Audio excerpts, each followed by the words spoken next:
Saturday morning flights in. It's not morning, you drongo. It's evening.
Good morning, good evening, good day, and good night. Welcome to Positive Rate, guys. Hope you're doing well. A little bit of theme music today. We are in China, the great land of China. And we're starting off in Shanghai. Big shout out to everybody that's joined the chat so far. I can see Bubba Lanzanaria. Good morning, he says. Good morning, sir. And Jamie Singh, how's it going? I am doing great in Manchester, Santorini, then maybe a hop over to Corfu and back up to Aberdeen. Wow, that's a full shift. A full shift. Nighthawk is saying, morning everyone. I can see Nighthawk at a gate far down there. Now I'm missing a controller, so I'm going to dodge away. Actually, I'm going to see if I can page my assistant here. One of my prep things is I have a Xbox controller that I keep meaning to bring up and I forgot it. So I'm going to page my handy assistant, who's actually my son.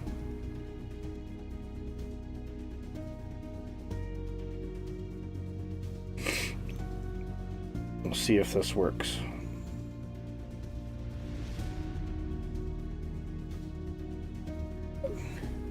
Right, so we'll see if that pays dividends or not.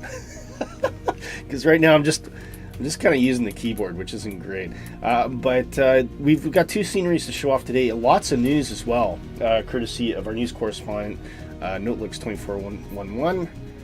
And this, ladies and gentlemen, is Shanghai Airport. It is absolutely stunning. China doesn't do anything small. That's one thing I've noticed when it comes to airports. I mean, albeit Hong Kong is technically China now, but it was independent at one point.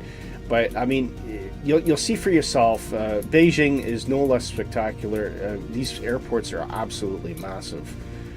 Two primary terminals, from what I can make out. Imagine walking from one side of the terminal to the. I know, and it's not small, mind you. The one thing I'll say about any airports I've been out in Asia, that all the walkways work properly, so it's not as bad as you think. But if it was Toronto, yeah, you'd be walking the whole way because everything's broken. You can also see they make good use of light rail transit here as well. I can see some sort of track there. Actually, I could just be roads, but yeah, it's a stunning airport, absolutely massive. Nighthawk is obviously parked at the first terminal there, but it's just huge. It's really, really big. So just hopefully this controller will appear. Morning, says Jayhog. Morning, Jayhog. How are you? Hope you're doing. Are you getting dragged shopping today? And Jamie says, I thought walking to the international terminal in Glasgow was bad. No. Glasgow's tiny. Glasgow is absolutely tiny. I'll tell you, the worst experience I ever had was Pittsburgh. Pittsburgh's a big kind of X. And I landed... I had to go through immigration because I was flying on to St. Louis, and I had to run to the complete opposite of the airplane. Literally, they were just about to close the doors. The plane was taking off. So yeah, it's not always great when they're big terminals. How'd you guess? Jayhawk says, just saying hi. No worries. Thank you for stopping in, Jayhawk. I really appreciate it. Anyway, I don't know if that controller is going to come, but we'll see.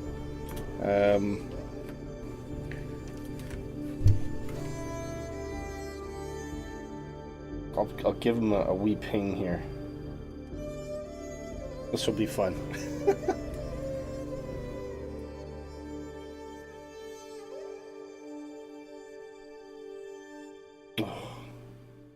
Right. Okay. Bear with me, guys. I'll give you a proper tour of this airport. I just gotta step away for 1 sec. Sorry about this.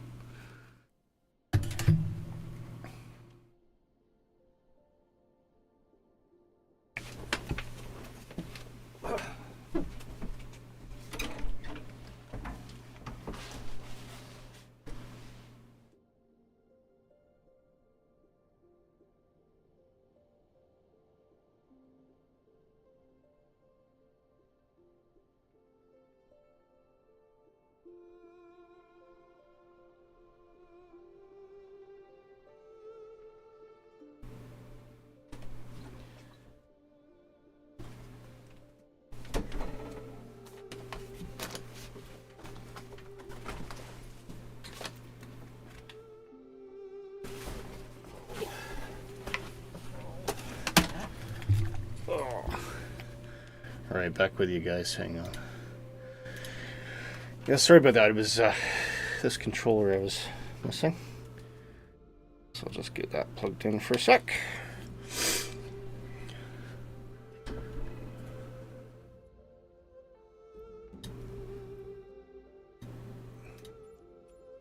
Okay, here we go. Now we're cooking with gas, aren't we? Yeah.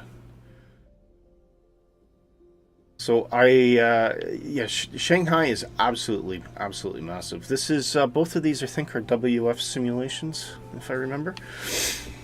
Lots of nice details. The gates are really cool, and you can see that they're well equipped for all sorts of traffic here, especially for the larger airplanes. So we are currently I think we're parked at gate 116, just to give you an idea of the immensity of this airport. I'll show you at night as well.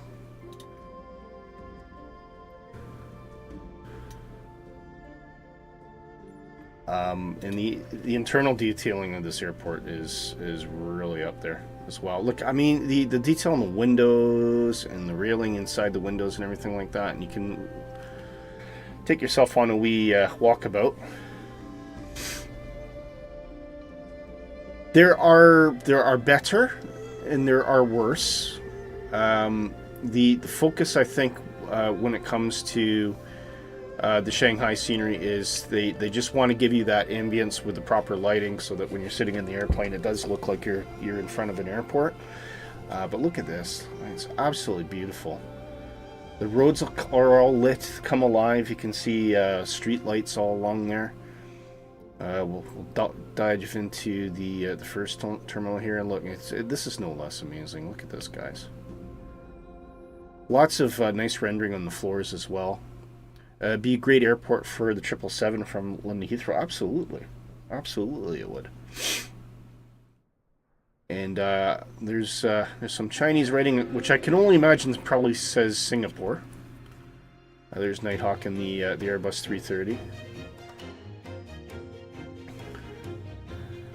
Some hotels back there as well. And I mean, you can just get an idea how big this airport is. There's another terminal or another side of the terminal over here as well. It's just amazing, isn't it? Huge. It's huge. It's huge. What can I say? What can I say? So, yeah, we've got some Chinese Sig music today. If it gets a bit loud, just let me know. It's certainly loud in my head, anyway. Right, I'll go through the route in a minute. I just need to double check some things, headwinds, a little bit of paperwork that I haven't done yet. So,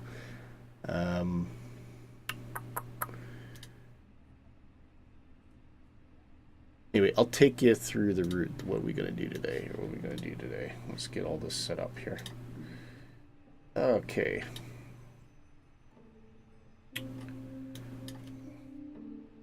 Right, we are taking off from Singapore, as mentioned. That is Zulu Sierra Papa Delta, direct to Pomok, departing from runway, I think it is 17 left. The route is actually posted at the top of the chat there, guys, if you want to know what runway assignments I've had.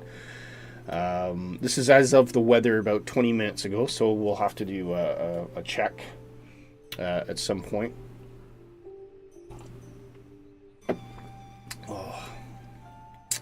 And direct to Pomok, and then we follow a somewhat coastal route, but we are mainly over the land as we head up north to Beijing, where we will then be doing the AVBox 8 Zulu Alpha arrival. So that's intercepting the AVBox. We head straight out. This is probably largely due to noise abatement to avoid casting too much noise over the central city. We will then be flying north again until we do a quick cut to the west, and then go on our downwind leg, making for runway 19 today, guys. 19 we've been assigned, so we will check the weather before we get there. And on the way, as we look out our left, we'll see another massive airport, which is Zulu Bravo Alpha Delta, another one of Beijing's big airports. So yeah, there's hopefully lots of scenery. Might even get a glimpse at the Great Wall of China as well at some point. I'm not sure.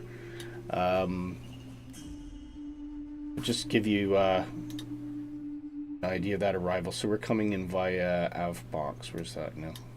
AVBox. There we are. So there it is. That's what we're doing. Just this is it. It shows there. I don't think there's much in the way of terrain to really worry about, so we should be okay that way. I just need to actually get the time back to normal here. Just a minute. We're flying 11 o'clock local time, so if you can set your time around there, we're all more or less looking at the same thing. Right, winds. So winds today are we've got a headwind of 32, unfortunately. And 32. So yeah, we're probably going to be going a bit slower. The walk time's about just around 2 hours from wheels up. Performance. All right, now this is a really cool thing. So SimBrief, as free tools go, is just getting better and better. It is owned by Navigraph, but Navigraph's fantastic value. I highly recommend it, especially if you do airliner flights. But I mean, SimBrief itself is just amazing here. Nick says Shanghai, not Singapore. Oh, did I say Singapore? Sorry, Shanghai, guys. Shanghai. Singapore is a different place. Thanks, Nick. Thanks for pointing that out. Flight designs. I got someone here replacing doors in the house, so you can't fly at the moment. Okay, no worries, mate. Flight designs. Are you someone I know? Because you seem to be a mod, so I suspect your team member has changed their name somehow.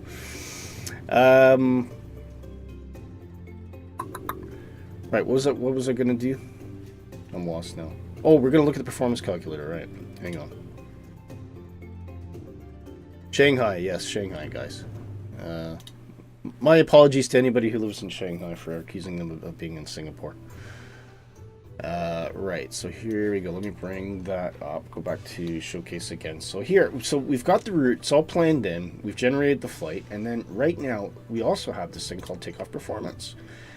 It pulls in our airplane type, performance stuff, and all that kind of cool thing. And then it also pulls in the runway that we've been assigned as well. You can change it, But it's all there. It's all pre-populated. And literally all you have to do is click calculate, unless you want to change stuff around. And there you go. You've got a flex temperature of 67 and 132, 132, and 133 respectively. So we can go now and fill that out. So this is amazing. I mean, for that to be completely free is cool. There's a lot of tools out there, and of course, why this is really helpful for the fly-by-wire is because it doesn't have these built-in performance tools like some of the better packages like Fenix and PMDG. So it gives you access to performance flex calculations for pretty much any airplane that supports it, regardless of whether they come with their own tools or not, which is awesome. Really awesome. All right, so that's all plumbed in there. I think we're good to go. Oh, flaps one. Sorry. Cool. So yeah, it's amazing. You know, SimBrief just keeps getting better and better, and you know, a huge thank you to Navigraph for continuing to invest in their free stuff as much as they are into their paid products. Jamie says I did a quick Dublin Edinburgh rotation yesterday. Good fun with Ryanair. Yeah. Absolutely.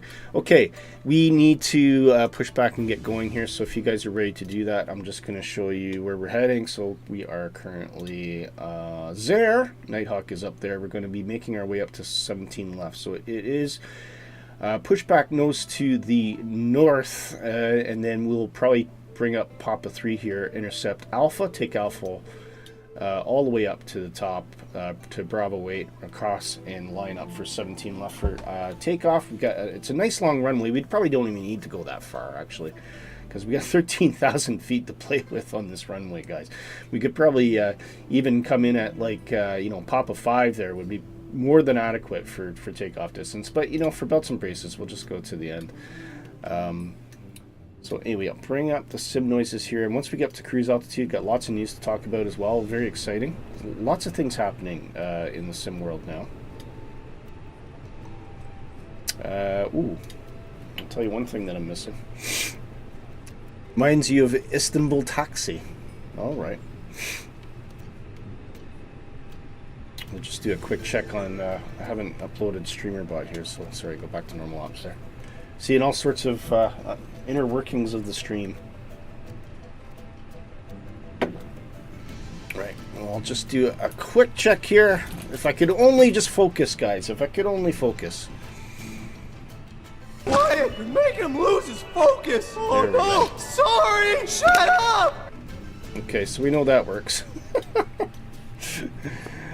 Oh dear, oh dear. Okay, passengers are loaded, ready to go, so we can get rid of that jet bridge. We are going to put on the seatbelt sign and get the APU going. Wait for that indication of flap open. And of course, big shout out to the fly-by-wire team who continue to improve their fantastic free add-on.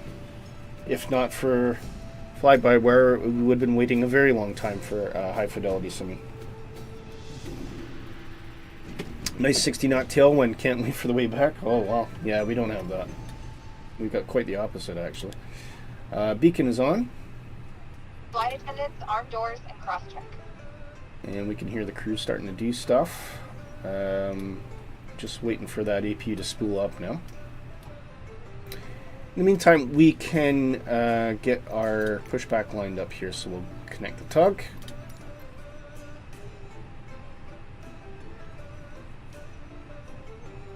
This is ground.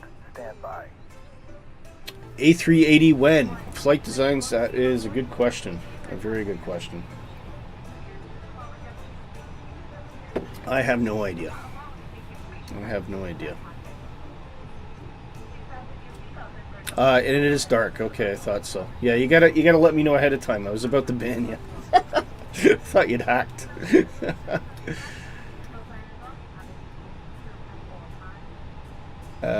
Plan pushback. Okay, so what we're gonna do, this is pretty standard. So we're just gonna. Okay, sir. The bypass pin is installed. All doors and hatches closed, and all ground equipment Just something like that will do. Thank you. Parking brake set. Lifting the aircraft. There we go. I don't know if we actually saw... Oh no, there is a truck there. Okay, cool. I could see one there, but I think that's part of the static scenery, that's why. Yeah, A380 win, that's good. We got, well, the good thing is we got some news on this, the Bluebird Simulation 757 today. There's some more tidbits, so that's getting really, really cool. And I think we're probably good to go. Is there anything else we need to think about? And we can turn on our transponder. Too early for anything else yet, so yeah, I think we can, let's get going, guys. Go ahead. Is there news today? There is, Jamie. We've got lots of news. Dan has been very busy. He's put together a lovely collection of news for us today. So we'll do that at cruise altitude. Parking brakes are off.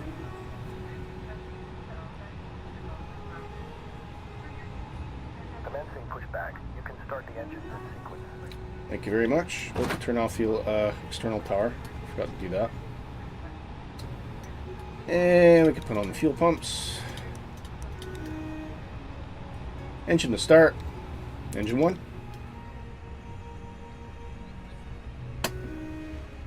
That's something I need to do for the fly-by-wire, though. I haven't yet put in my all my fancy views yet.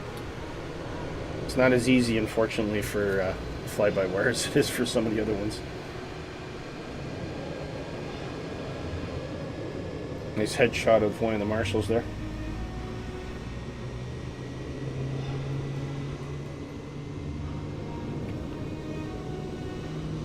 I'll tell you, you know, for a free add-on too, the animations on the engines on this are really, really good. They completely level with anything you'd see on payware aircraft, I think.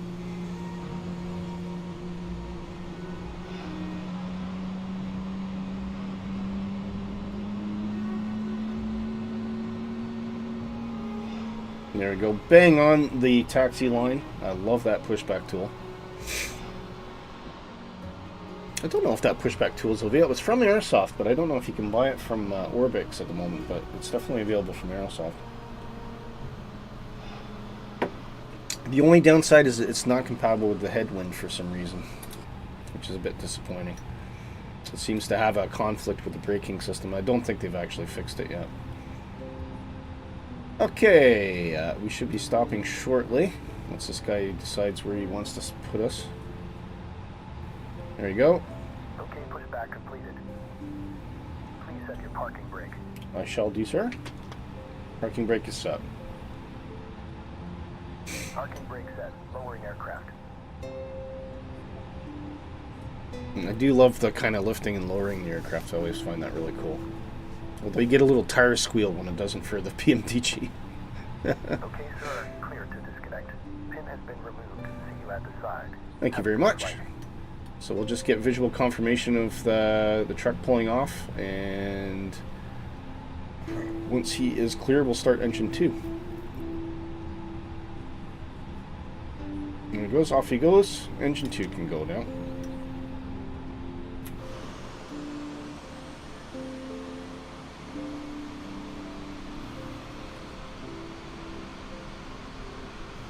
Jamie says, oh my gosh, Condor on Lagan radar just said he was at 90,000 feet. I suspect he's lying. Yes, I would suspect so as well. Either that or under the influence of some sort of illicit substance.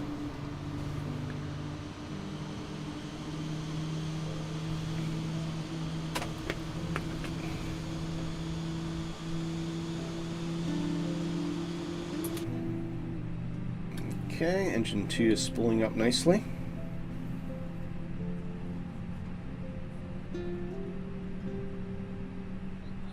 And once that is ready, we'll do a quick flight control check here.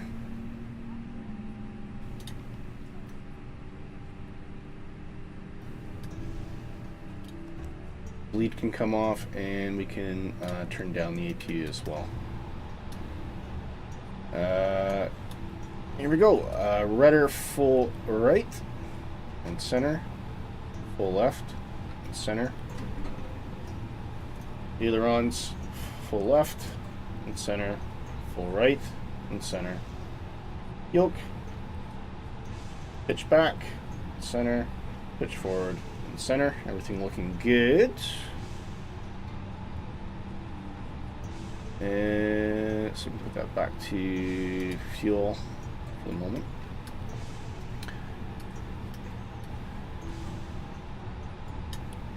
Taxi lights can come on, and we can now start rolling forward. So we want to pick up one of those pop-out taxiways to Alpha. Literally just the next one that we can find, I think.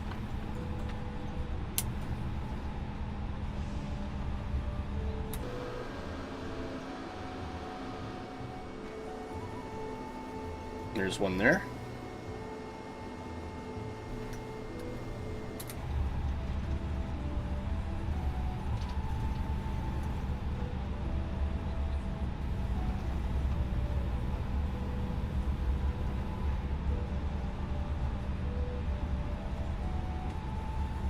Our drive-by wire is going to be a little rusty. I'll probably over-rotate on some of these because it's just when you're in the PMDG and then going back to the fly-by-wire, you forget how sensitive and how different it is, how different it responds. Okay, so I think Alpha's the next one here. That looks that. Yeah. Otherwise, we're putting ourselves on the runway, but I don't think we are. No. Yeah, it's definitely Alpha. Okay, I can see Nighthawk starting to move as well. So we just need to roll this all the way up to our departure runway. And we can get flaps out, flaps one. Those are starting to extend.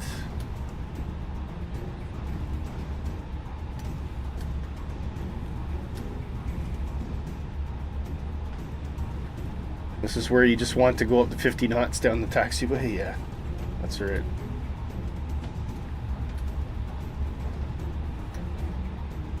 Any checks up here? I think we're all good. We don't need to put on our TCAS predictive wind shear. We'll wait till we get close to the end of the taxiway first.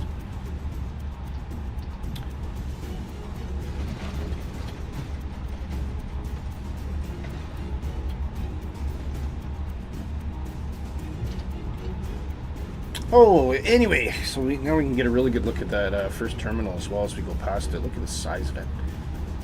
I mean, that's got to be... It's got to be pushing half a mile anyway. At least half a mile. I got one of these things on my phone that counts your steps. Can you imagine how many steps you'd probably roll off wandering through this airport for a few hours? Imagine it'd be quite a few.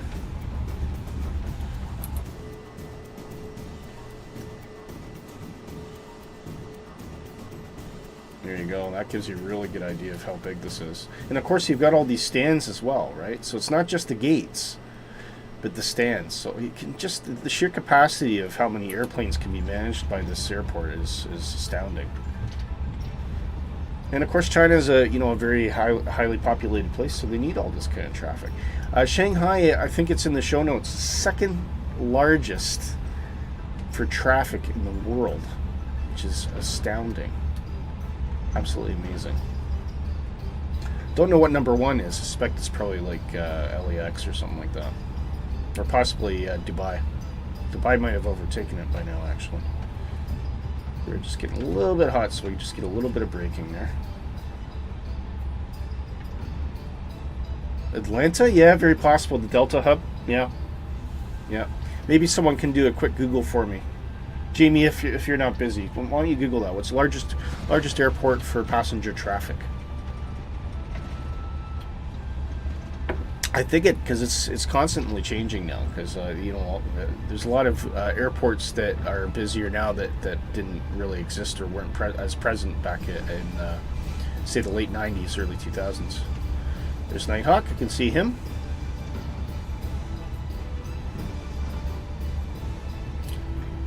So he is rolling forward, so we'll yield to Nighthawk.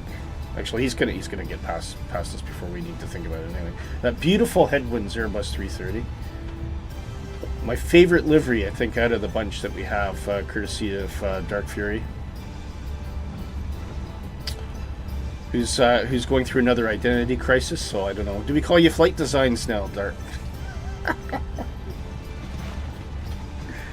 Every time I make a new intro video, Dark changes his name. So I wonder, what do I have to go back and redo it again? he's having an identity crisis again.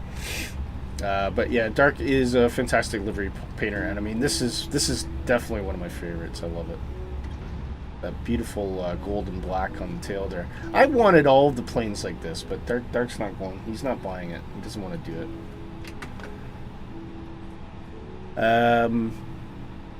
Christian, Sheffield City Airport. All right. Yeah, Sheffield for the highest traffic. Wikipedia 2023 says Atlanta. Okay, that's interesting. I would have thought maybe Dubai would give them a run for the money. So we'll just wait for Nighthawk to line up here. We can get everything ready, certainly down here. Get rid of that. TCAS can go on. Flight test, please prepare for takeoff. Arm the spoilers and max brake. So go through our checklist. We have auto brake is max, seatbelts are on. Yes, cabin is ready. We'll just bing the check and takeoff config normal. We are ready to rock and roll, folks.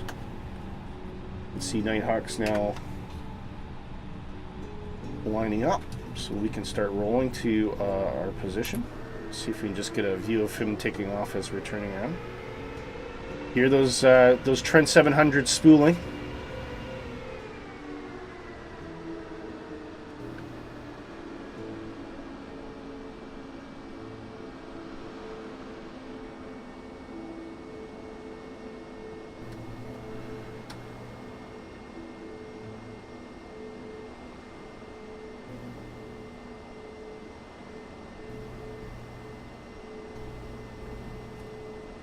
Okay. It's off to Nighthawk. You have a Norwegian 737 on the runway. Oh, do you? I can't see it. Run him over. She's not going to move. No, I can't see anything.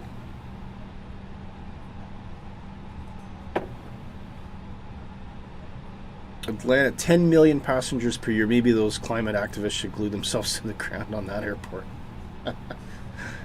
No, they're all going to Sheffield, mate. They're all going to Sheffield. Little details like this too, folks. I love it when they have the proper threshold lights, the warning lights.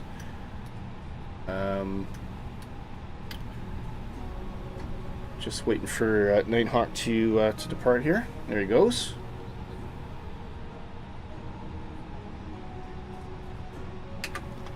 And we can roll forward and line up. We need landing lights up, everything up to full. And as we line up, we can watch Nighthawk depart. Nothing coming.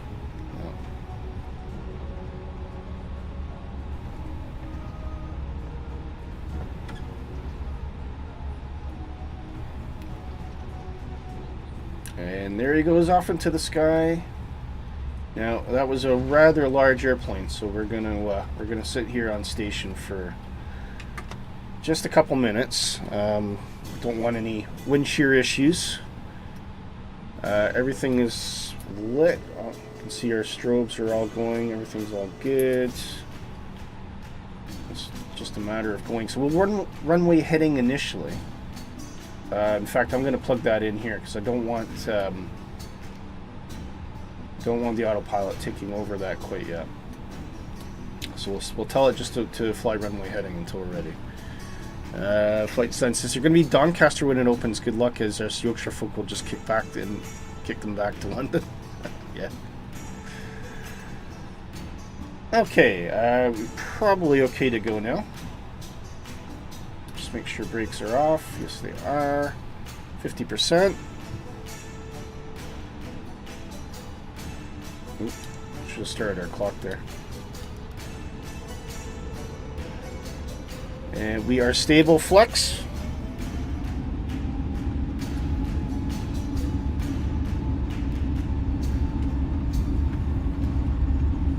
Oh, look at the runway detailings as well. Looks a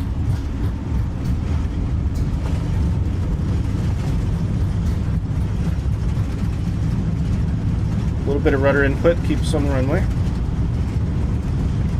Rotate.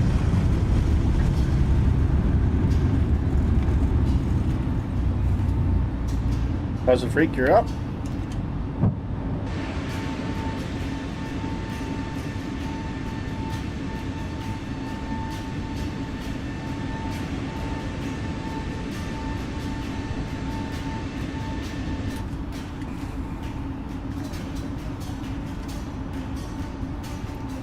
Just maintaining runway heading for the moment.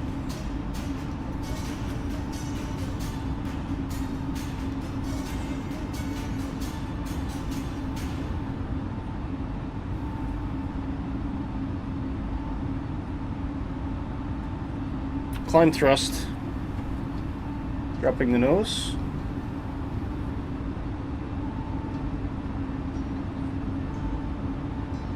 Allow our speed to climb.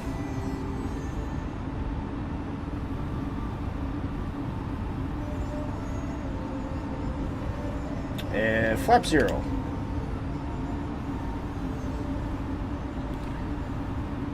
Autopilot arm here. And we are going to run a direct to Pomak.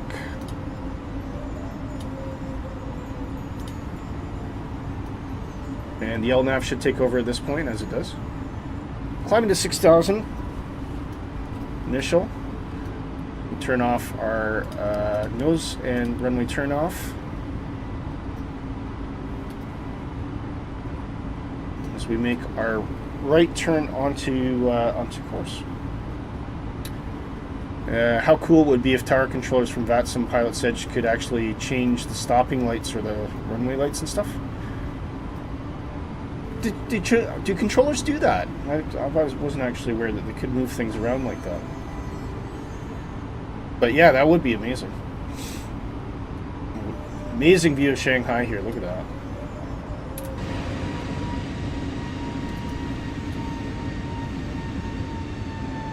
Absolutely massive city.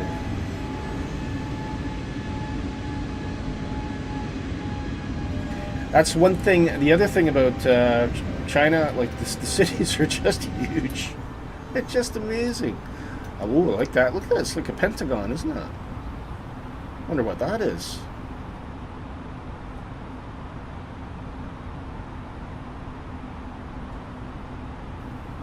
Okay. We are leveling off at 6,000. See no reason why we can't climb to our intended altitude, which is... Whoop. Don't know what happened there.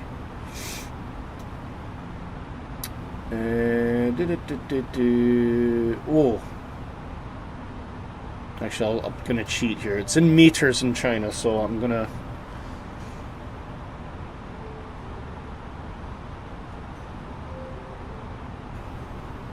38,000 feet is what it works out to. It's 11, I think it's 1,100 meters or something like that. Yeah, so 1,160 meters, because China, just to be different, they do everything in metric. And actually, you'll find too that your wind speeds posted for the METARs are all meters per second as opposed to knots. There's a little bit of a conversion that we have to do for that. So anyway, I'll set that to 38. 38,100 to be precise. And we'll get that going. C9 Hawk over there.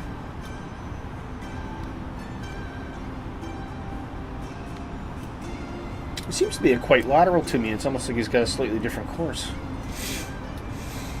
Protesters would stop going to airports if they kept the traffic coming in. Yeah.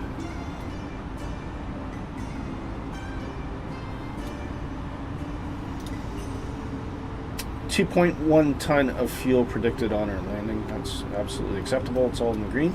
I took about an extra one ton of fuel compared to what I do find, and it doesn't matter which profile you use, that for whatever reason for the fly-by-wire, the fuel always seems to be a bit low, on the low side, so I'll always take an extra ton now, and that keeps us good.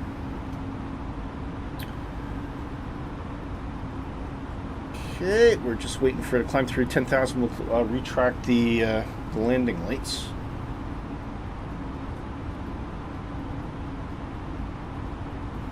We should probably do that now since we're approaching.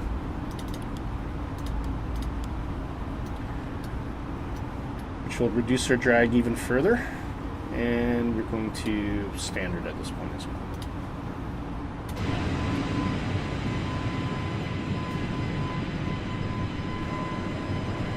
I think we missed it. Sometimes you can catch them retracting. The Shanghai Pentagon is a massive... Oh, it's a mall, shopping center that may be empty, built around 2016.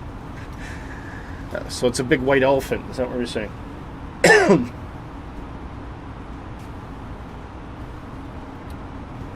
Yeah, there's apparently in China they've built entire cities that are just...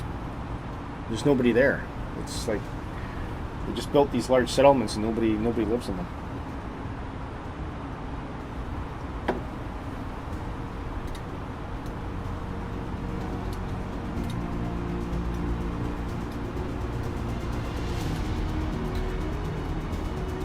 Okay, we can release the cabin crew at this point.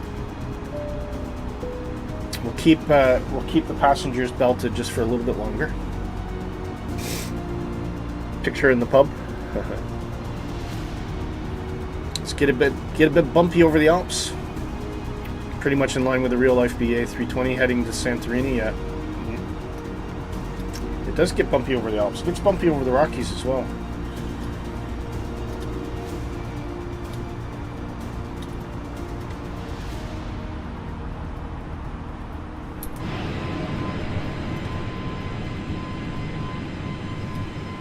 Some views of Shanghai as we depart.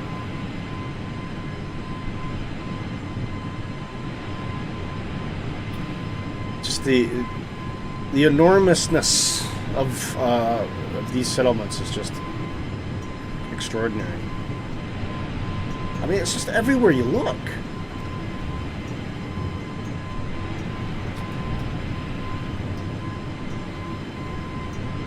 Absolutely amazing. Absolutely amazing. Right, so I'll get up to cruise altitude. I'm going to take a step away for just about 2 minutes. I'm going to refresh my coffee and go for a little bit of a comfort break. And then when I come back, we shall do the news. We've got tons of it. Plenty of time to fly today. Do that, and then we'll start looking at our approach information as well. Keep an eye on that. And we'll just have a general chit-chat about all things airplanes. I suppose, did anybody get a chance to see some of the D-Day celebrations in Normandy? Absolutely phenomenal. The funniest thing that I saw was a C-47 Dakota actually dropped some British paratroopers into France, and as soon as they landed, there was a couple of guys from French immigration there with a makeshift desk in the middle of the field wanting to see their passports. Absolutely funny. Says it doesn't matter how you come into this country, you still got to check in with us. But yeah, it looked very emotional. I watched almost in its entirety the Canadian celebration on Juno Beach, which was the speeches from the Canadian Prime Minister Prince William, as well as the French Prime Minister, not the President, but the Prime Minister. Lovely words he had for Canada as well. Very, very quite emotional. Of course, both my grandfathers were Royal Navy in the Second World War. They didn't participate in D-Day, but it was certainly a significant turning point in the war, which would eventually bring the war in Europe to a close. So yeah, very, very heartfelt, and I think most notably, being the 80th, this is the last kind of large-scale celebration where we will still have veterans who are alive. I think the oldest veteran there was about 104. And, you know, next time something like this comes around, they just won't be around anymore. So, you know, there's a little bit of sadness in thinking about that, but incredible, you know, thanks and everything to all the veterans that kept us safe all those years ago. If you press the button between Alt and VS, you'll see meters. Oh, right, okay. Alt and VS, Alt and VS, Alt and VS. Oh, there.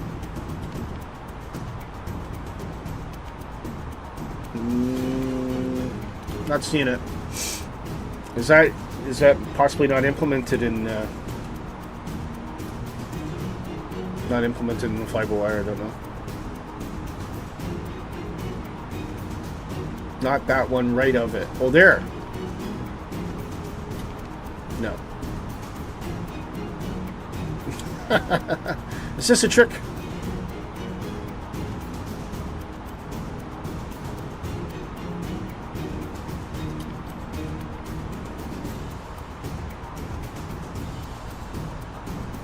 That should work.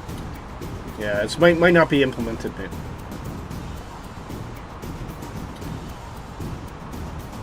Alright, not to worry. I mean, it's easy enough to convert, right? It's I can't remember what the feet per meter was, but it's all good. And I know we want about 2,960 feet or something on our approach, so we'll have a look. Not FCU.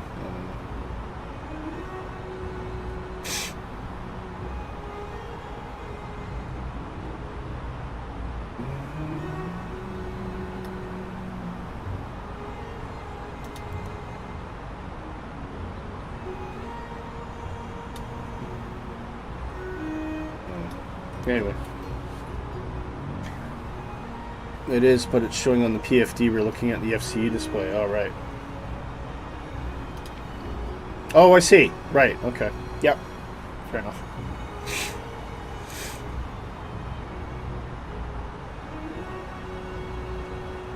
Well, so we should get to from a meter target.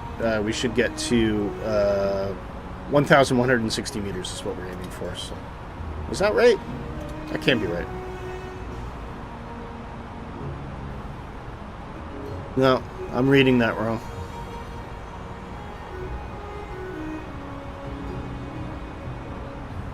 I can't decipher that route then. I don't know what it means. Unless it's written in the and see, I think it's converted it for me in SimBrief, so I'm not actually seeing the actual assignment.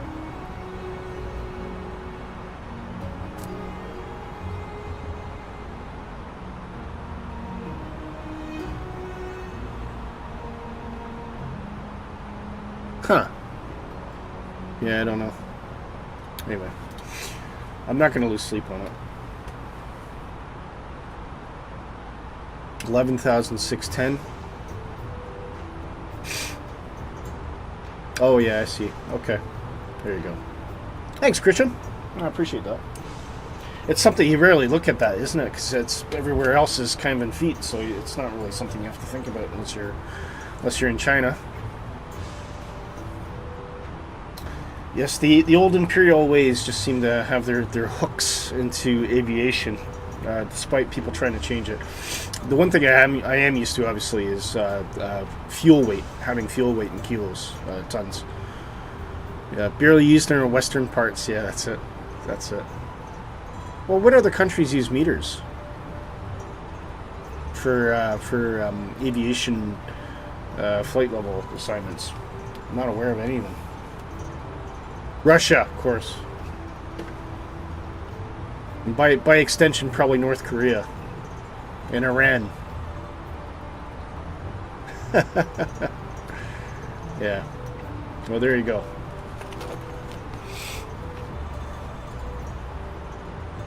Oh, they went to feet.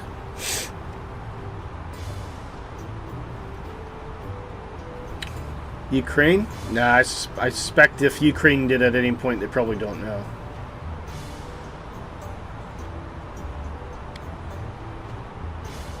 Okay, coming up to our turn. Oh, we can turn those seatbelt signs off. So I think there'll be some passengers desperate on a pee at this point.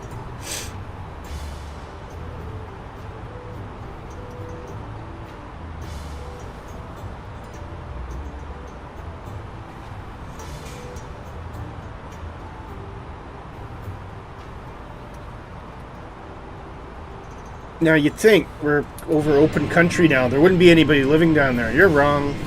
Look at that. Just endless settlements. Farms and houses and towns.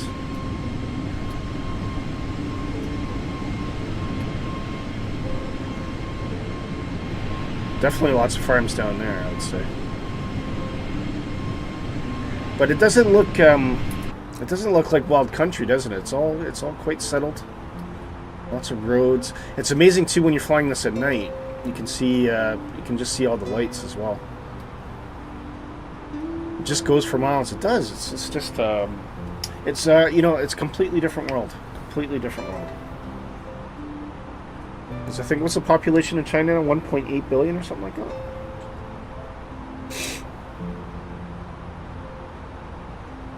Passing 32,000 feet.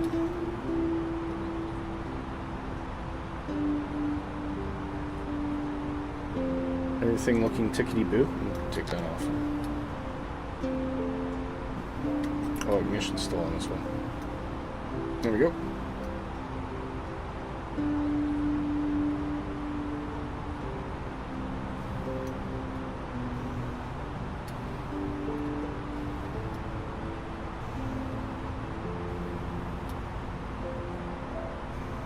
So calming though, isn't it? I love the patterns of some of these farms is really interesting as well. It kind of creates like a swirl over there. It's pretty neat.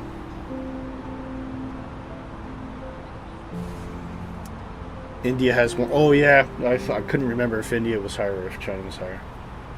I think China's 1.2 or 1.3 and India's 1.8, something like that. 1.4 billion roughly.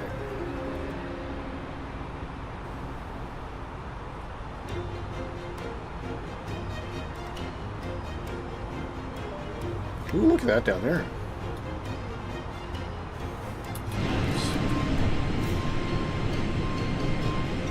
Like a red thing down there. I don't know what that is.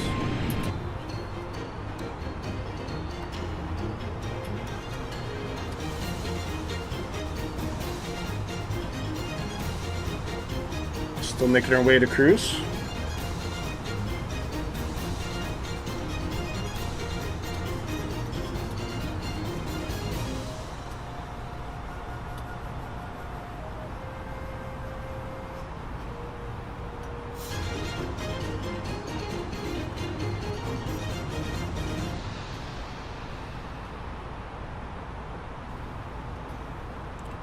Oh, Nighthawk's turning now. Look.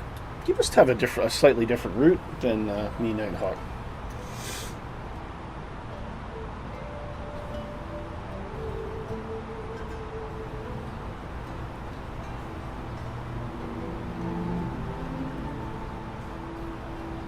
India has more if you compare country size, yeah.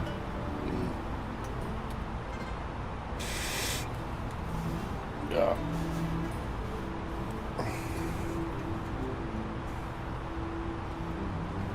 It's a mighty river that travels up all this way as well. You would think that was probably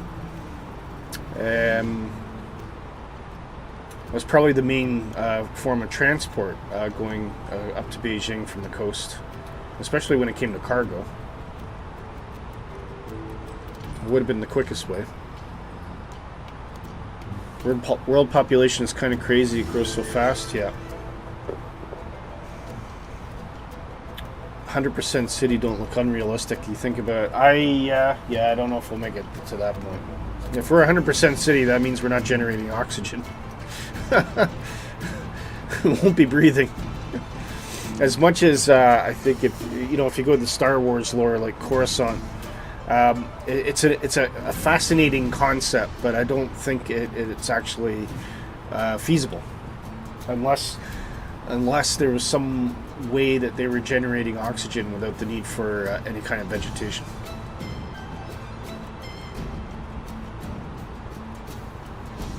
Approaching Pimmel, at which point we're making a left turn up towards Beijing. A lot of interesting turns and bends in this, so I don't know if it is kind of threading the needle to try and keep yourself over less populated areas, because certainly looking at this, we're over farmland. And I can see that that's a settlement over there, so possibly, we're able to turn back over there once we're not over a town. That's the only reason I can think that it's designed that way. Ooh. And the weather's turning a bit foul, so we're gonna lose our view of the ground, I think, for a while. We are at cruise altitude, ladies and gentlemen. Everybody grows mushrooms in the cellar. Yeah. Well, ladies and gentlemen, once again from the flight deck, your captain speaking. We've just reached our cruising altitude for Okay, guys. As you begin to settle in, I do want to remind you to please keep your feet and elbows clear from the aisle, as the flight attendants will be coming through the cabin with galley carts shortly. Also, one more reminder to please refrain from congregating to the front galley where the flight deck door is located. Thank you. Okay, guys, I'll be right back. I'll leave you some nice views out the window here. Hopefully, as we continue on course. Once I'm back, we'll look at the news, which is going to be really cool. See you in a bit.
Alright, back with you guys.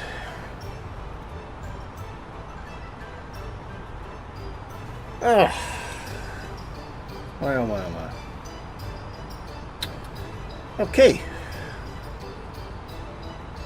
Let's see if we can spy our top of descent. No, I don't think it's anywhere near us yet.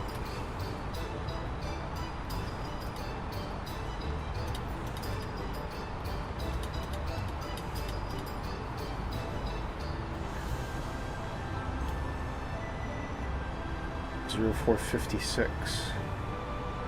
So that's an hour away to top of descent, guys. Woo! Wow, it was a long flight.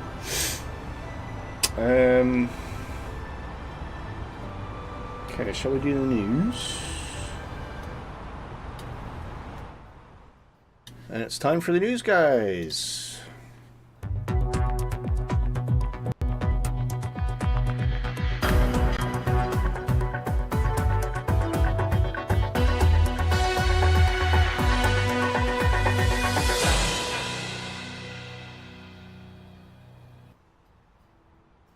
Well, we've got lots to talk about today. So, GSX, if you're a user of GSX,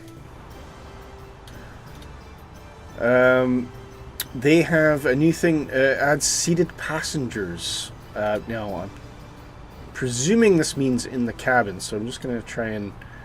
Yeah, so apparently there's all sorts of different airline uniforms. It's an interesting way of showing that. But yeah, it's when you actually you start boarding your passengers. It doesn't stop there, I guess, by the sound of it. They go on to the airplane, and apparently they all look like they're bald and wearing white T-shirts. But yeah, it's an added level of realism.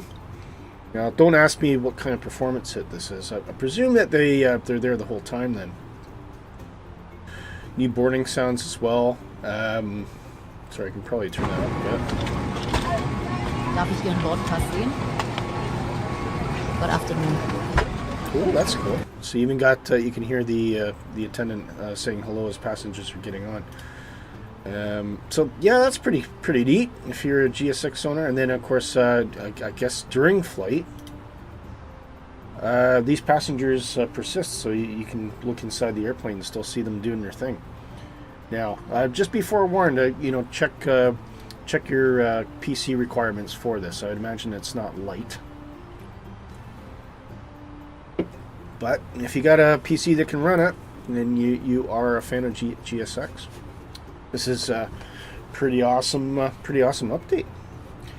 I'd love to see all this incorporated into Flight Simulator as a whole at some point, but I think it's low on the priority list. They disappear when you close the door. Oh, it's only for Fenix. Okay, right. Okay, fair enough. Hey, moving on. There's a new manufacturer coming into the mix to make flight controls.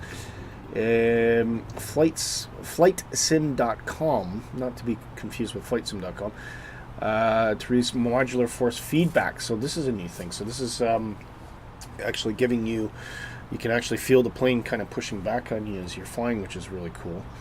They're based in Singapore. Brand new range of affordable force feedback yokes and flight controls. So yeah, that's one to watch, and it looks like that's the website there, Flight Sim, spelled F-L-I-T-E, sim.com. We seem to have a lack of originality when it comes to naming websites for Flight Simulator. SoFly, this is pretty cool. I like this. So this is a soundscapes thing that adds atmospheric sounds to this.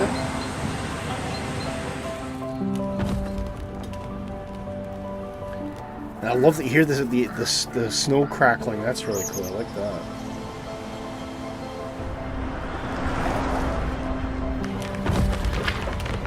That's amazing, isn't it?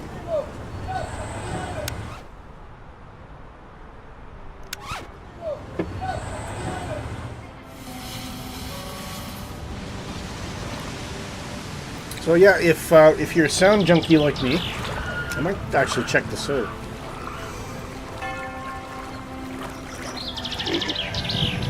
The ice cracking is cool. It is. It is.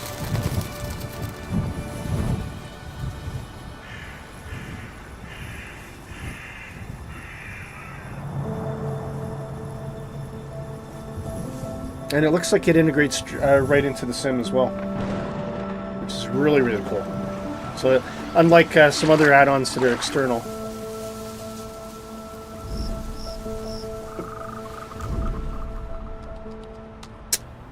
SoFly just, they come out with a lot of really cool stuff. I'm really impressed with them. And then we've got a dev update from Flight Simulator. They're talking about Sim Update 16. They are continuing to improve Microsoft 2020, despite the fact that we've got Microsoft 2024 on the horizon. All eyes are focusing now on Flight Sim Expo in Las Vegas. We're expecting some big announcements coming from Asobo and Microsoft about the new sim and possibly updates for the existing as well. Do you hear it in the aircraft? I don't know, Nighthawk. I suspect you probably do. But it may respect, if you're outside the aircraft or if you're inside with the windows closed, maybe you don't hear as much. I'm not sure. Have to wait and see. Nighthawk says there's a weird way to properly activate the GSX passengers or they'll disappear. British Advocate has an explainer. Okay. Lemon Wolf says, afternoon, everyone. Hello, Lemon Wolf. We're just halfway through the news here. Volanta, of course, this was mentioned last week when I was streaming. They have a brand new V1.9 update. Key features allow you to fly updated flight schedules for real-world flights. You'll also be able to download plane spotters aircraft images. So what this means is if you use, I don't have a video of this unfortunately, but if you use so say you're flying a 737, if you use a registration of an actual 737, so let's say it's not EasyJet, Ryanair, okay, and you're using an actual Ryanair registration.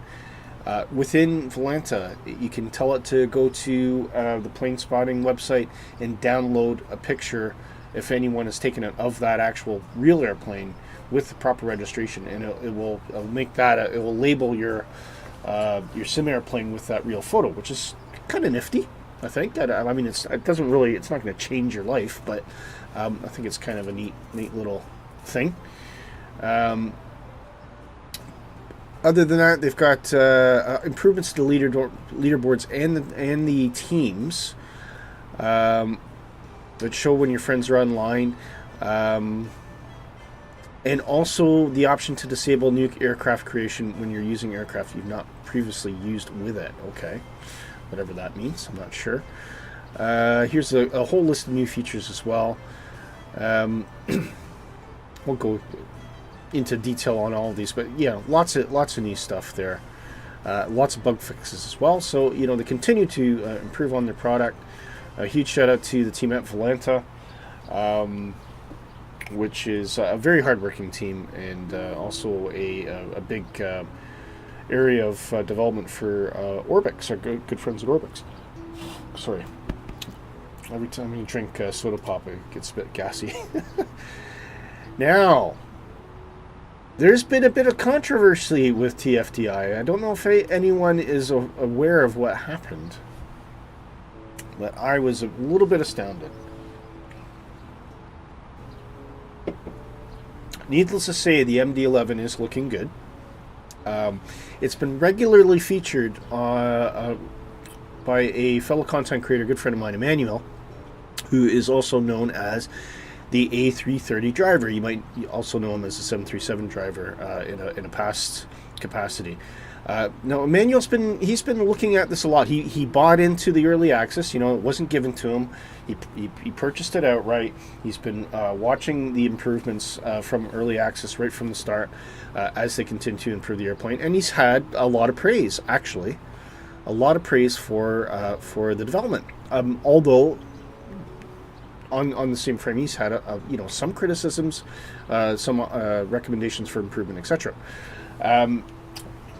What came to transpire is, I don't know if it was in the Discord or the community forums, but some of the TFDI community leaders were caught calling Emmanuel names, and not very nice ones. And so Emmanuel basically said, you know what? If this is how you're going to be, I'll stop featuring your product. And quite rightly, you know, a lot of people watch A330 driver. He's a big voice in the community nowadays, and a real pilot, a real long-haul pilot.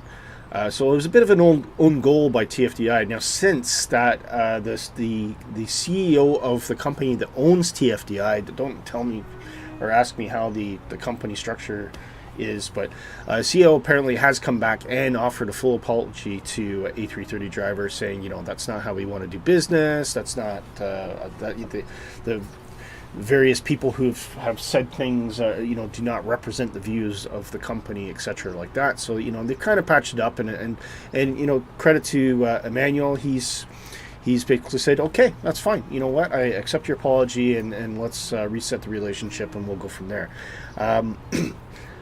Having said that, I particularly was a bit appalled by it all, and I know that obviously, you know, the big boss has come in and made a big apology, and because he can see the damage, the reputational damage that this could do to them. But that's got me thinking. Well, I'm not a influential content creator like A330 driver.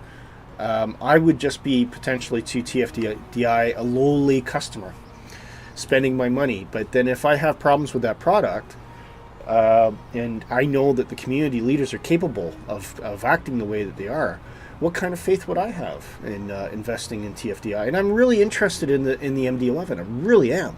But I'll tell you, there's going to be a lot of choice in the very near future. You know, with the A380, we've got the Bluebird Simulation 757, all sorts of other things coming out. I would like to get the MD-11, but do I need it? PMD 777 coming out as well. A lot of competition. And the things that set you apart from your competition can be either be positive or negative. And in this case, I think that the damage that they've caused themselves is a lot bigger than what they realize. Drinking a Monster Energy drink. Okay. So anyway, that's all I'm going to say about that. But as I've just mentioned, just Bluebird. A little over 3 weeks left until my. So we could listen to Shervin's voice there. A big shout out to Shervin, by the way, if you're watching, Shervin. I hope you're doing well. All the best to your team. Some sounds here, so I think let's see if we can get the sounds.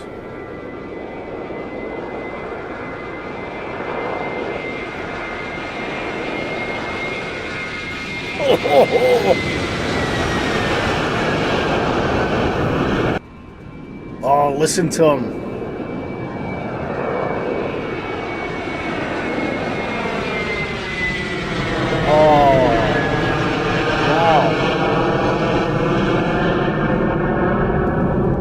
Wow, I can listen to that over and over again. Thank you, Boris, for those great sounds. I agree, I'm Shervin. Looking forward to I absolutely photos agree. and videos that you're seeing.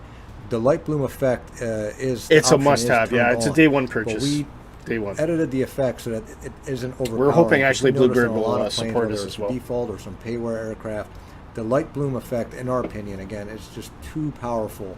So we did some tweaking to reduce that. And again, I think the lights look fantastic. I'll let you guys judge. But also, I agree.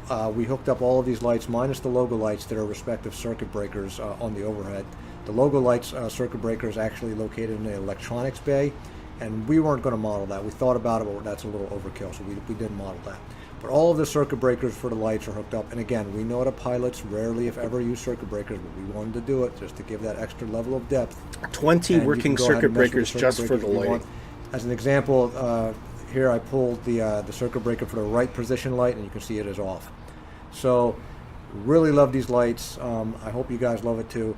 Yeah, But that's absolutely. all we're going to show in this video. We're Looking excited great. about the expo presentation. We'll have more info. Again, more Bluebird, information we on are so 757 excited for your 767. We hope to see you there. At least you guys can tune in and Yeah, watch. and they will be at Flight Sim As Expo. always, again, I appreciate the support. If you can, please subscribe to the channel. It really does help us out. Yeah, Thank do you so much, and I'll subscribe, see you guys. next time. Honestly, subscribe to the channel. Bluebird Simulations. They are working so hard. We so excited about this product coming out. I'm really, really looking forward to it. Lemon Wolf says, contrary to the 757, the MD-11 is not a must-have. It's more of a plane that may suit somebody, but not all flight simulators. Yeah, if you know what I mean. Sure, yeah. It's a unique aircraft, I would say. Seen many reviews from this guy. He seems like really nice. Yeah, well, Shervin was he was a guest on the Haggis Poutine show on my radio show just earlier this year. Shervin and I had a lot of chats, kind of online and offline. He is an absolutely lovely guy, and I have no hesitation in investing, my money, my hard-earned money into his team. They really are trying to do everything they can. But anyway, I hope you enjoyed that, guys. That's our news today. Big thank you to Dan, our news correspondent, for sorting that out. So thank you, Notelix.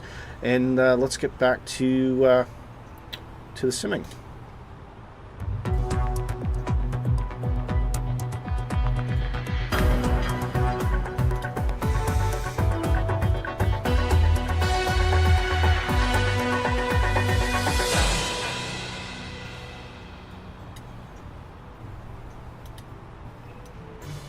Okay, where are we today?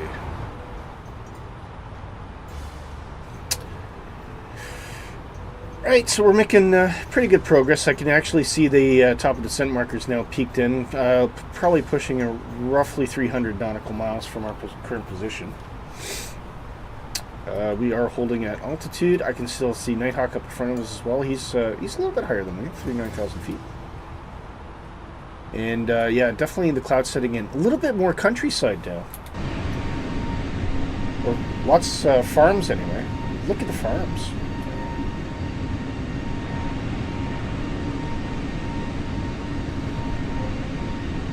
I love in the world, and just generally in the sim as well, how everywhere you fly in the world looks completely different. It's got its own kind of flavor of scenery and the way things are designed in terms of how farms are laid out and everything like that. Everywhere you go in the sim, you're going to see something a little bit different. It's really, really cool.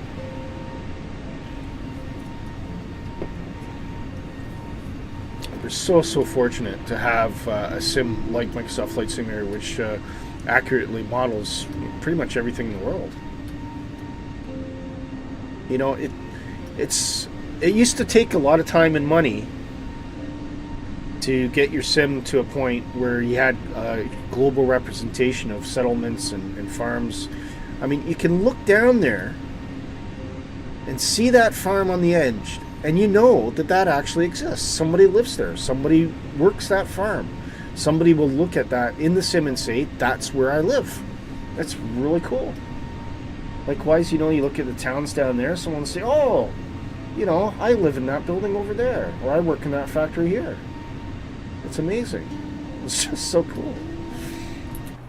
I'm continually impressed. Always impressed.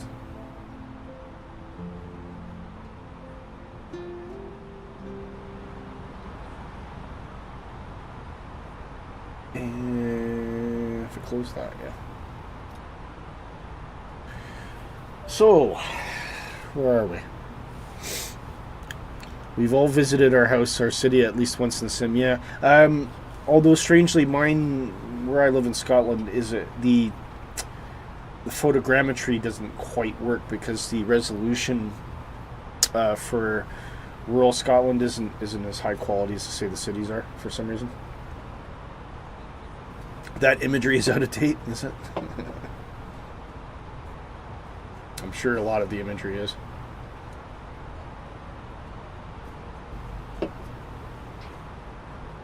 That specific spot in China is out of date.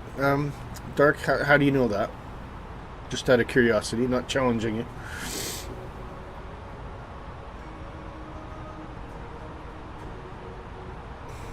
Oh, I could do with a coffee.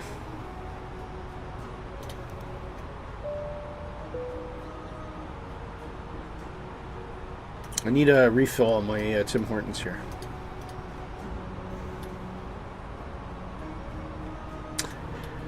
I'll tell you what we could do. We could look at our arrival information.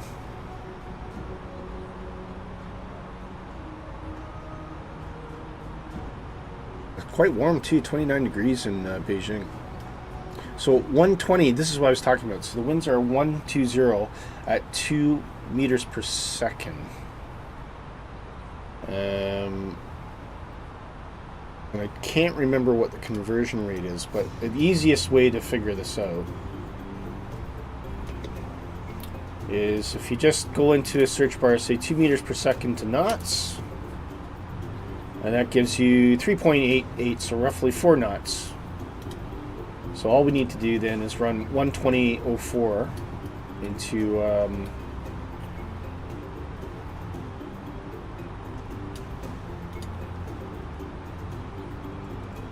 120/04, and that will now be correct. Temperature was 29. I think QNH was 1004, 1002.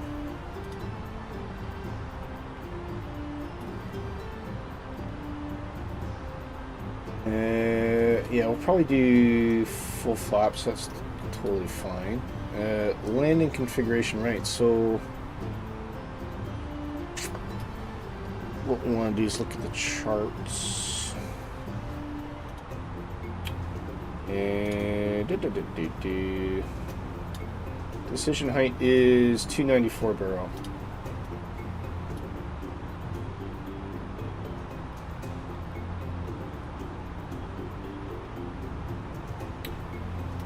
All good. VAP. Now we can verify that, or we could look at the approach calculator. But I'm less inclined to do that because I don't know if it necessarily will respect what your weight position is.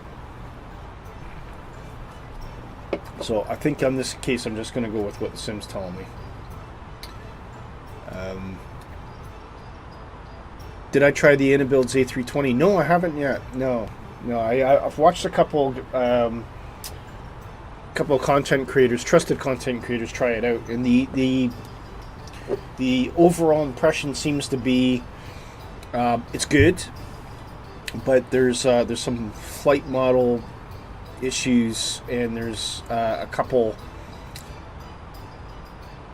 bugs in the how the FMC works and things like that. I'll give you one example. There was like A330 driver was doing an approach, and for no reason at all, the airplane suddenly just veered off 40 degrees to the left and started turning all by itself without any rationale.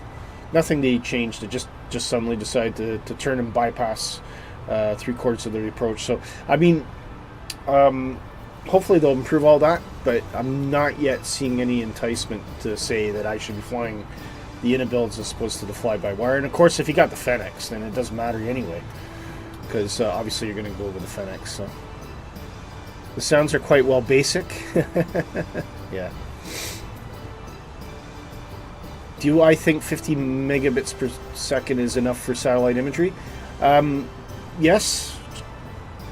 Sorry, who were you asking? You're asking Dart. I think it is. Obviously, the more the better, because it will throttle. So, difference between sim data when this app to download delay is being pinged us. Sorry, I'm not quite sure. Not following you there, Dart. Flew it last night.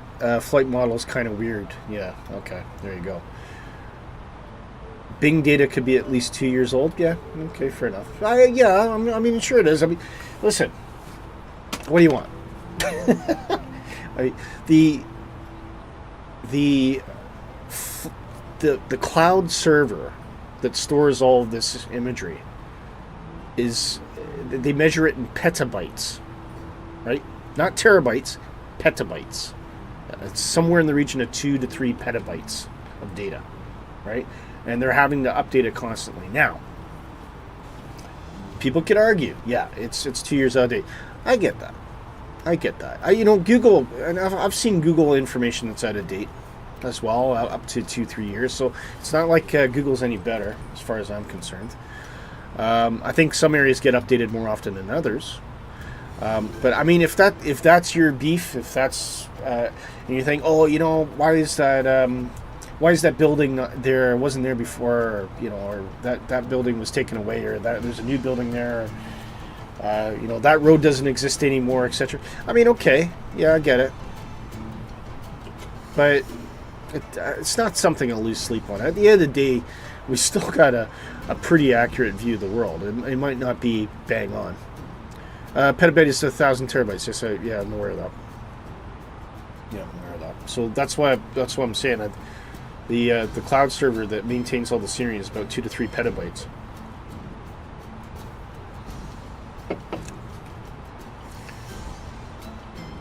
Cache, rolling cache, can't remember, but what's the difference between having that on and off? It saves data from the areas you've flown. Yes, it does. Basically what it does is if you fly an area, it'll stream all that photogrammetry and all the terrain information, and it'll keep up to a limit that you prescribe on your hard drive. So if you fly, it's particularly useful if you fly the same area of the world over and over again. So if you tend to fly around Europe, for instance, and you're always taking off from Heathrow, or you're always flying to Germany or something like that, you know, it does reduce the amount of data that your sim has to pull off the cloud, right? So this is particularly beneficial if you have a slower connection as well. And it just generally speeds things up a little bit.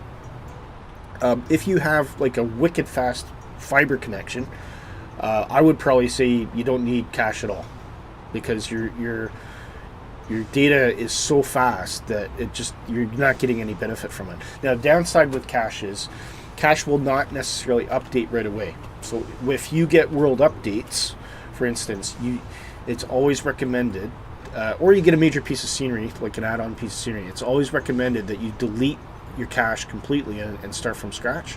Otherwise you can get conflicts, and that's where you get weird things, like you might have a funny ground spike in the middle of nowhere for no reason, or that's usually a cache issue, although you do sometimes see that in the actual scenery. But so it has its benefits and it has its downside, but generally the slower connection you got, the more cache you probably want to use. That's what I would say. It's downloaded from the same server. Is it too much to ask to change a few lines of code or get a non-apocalyptic looking London? Well, maybe that's something I'll improve in 2024. Lemon says my internet speed is 60 megabits per second. Yeah, well, fiber. It's fiber copper, I think. Lemon, as opposed to pure fiber. Should I have that on and maybe help? Yes, I would still recommend it at that speed. Yeah, I usually have mine set around 40 gigabytes, which seems to do fine for me. You don't want to set it too big, but you don't want it too small either, I would say.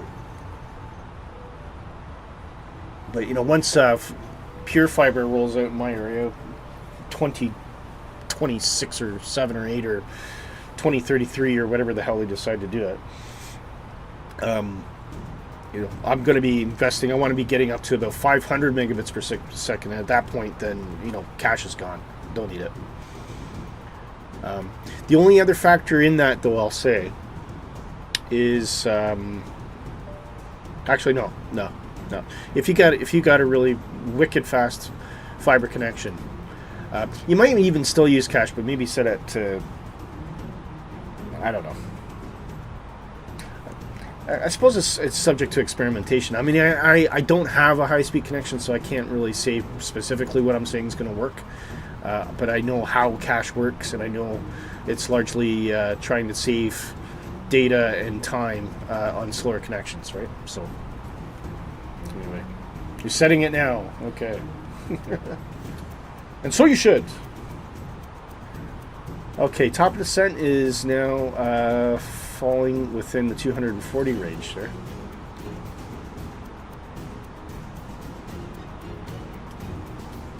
Still ways off though. Right before it approaches well, so it's looking very interesting actually. Get a V approach 125. So we'll just let the VNAV manage that as we do. It's always the Airbus is something, an airplane that does that relatively well.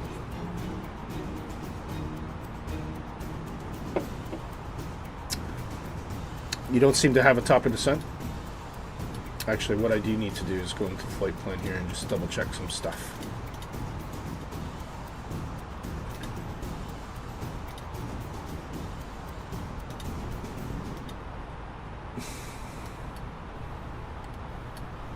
Let's just have a wee look here.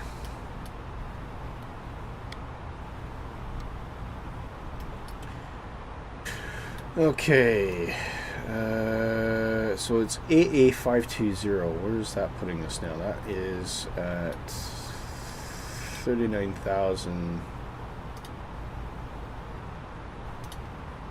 Yeah, okay. So what I'll do, I'm going to force 3,500 at A520. Reason for that is I want to make sure that it's putting me well under the glide scope, and then we can just pick up that glide scope as we swing around the top here. Now the approach actually calls for something slightly different. I'll just show you quickly here. The approach actually says, you know, there's a gradual descent, and then you level off, and then intercept glide scope. But the reality is that glide scope extends all the way out there. So based on the gradients they're asking for, although I'm sure there's a noise abatement reason for it, if I've got that glide scope tuned in, I'm just going to pick it up, and I'm just going to take that straight in, because I don't see the advantage to that. I'm sure there is, someone will be shouting at me that there's an absolute reason you must follow those directions, but I would, just for the sake of speed and convenience, in a simulation sense, I'm just going to pick up the glide scope and take it in.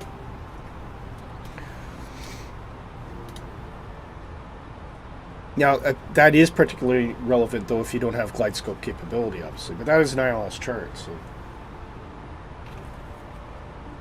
But from an RNAV perspective, then you would need that information.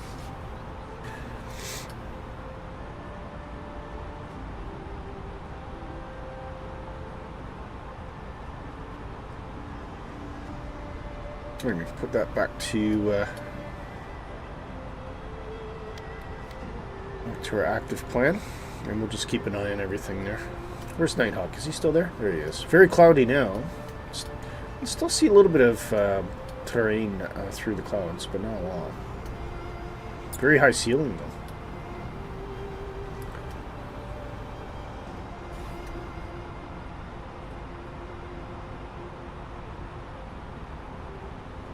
Cool. You don't. Yeah. Did you fix the top of descent, Nighthawk, or is it possibly a headwinds issue?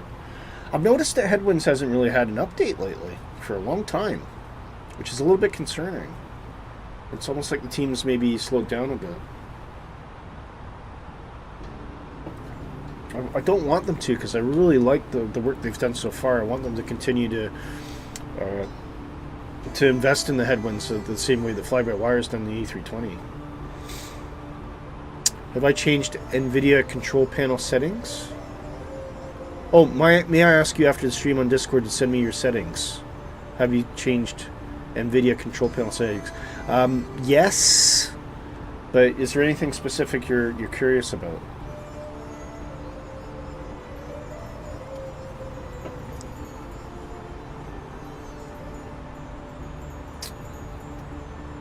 Look at that. I mean, I don't have a powerful PC. In the grand scheme of things, Lemon Wolf, I do not have a powerful PC. Okay? My specs are in the show notes. But it does fine for me. And I don't, one of the critical things is I don't have 4K, and I don't need it. I'm quite happy with 1080p display, so that's probably saved me a lot of performance angst. Having said that, I cannot fly at ultra settings. You know, there's compromises I've made in the sim, and over time I've learned what compromises seem to keep me the happiest. But you know, if you compare my visuals to others, without a shadow of a doubt, other content creators will look a lot better than mine.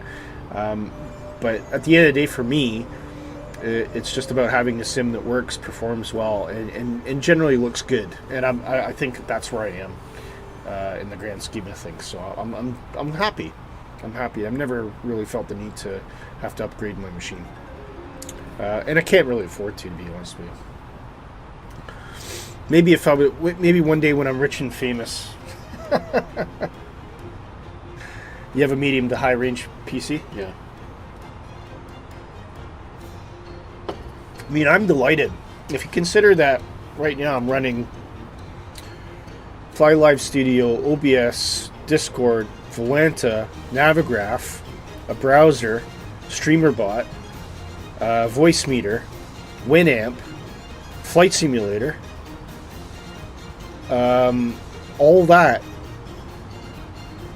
is running right now, and I still get good performance. I mean, it's actually quite incredible how much my PC does actually do, and I can't fault it. I've always been very happy with it. The only change that I made was I upgraded the memory from 16 gigabytes to 32 gigabytes, and that is a really good recommendation. So if you're anything less than 32, definitely try and hit that 32 minimum, because Flight Simulator really does benefit from it, especially when it comes to like scenery and things like that. So okay, top descent. It's only 160 miles away, guys. So I'll range down here. You can see that starting to pop out.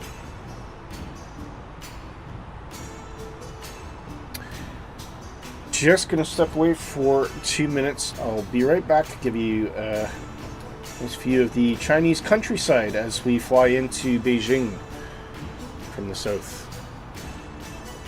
Be right back.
Hey guys, back with you.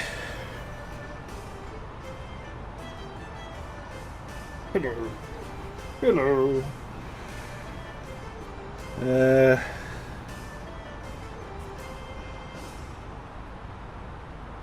Lemon Wolf, sorry, my thoughts on cache. I think sometimes it gets counterproductive if your cache gets too big.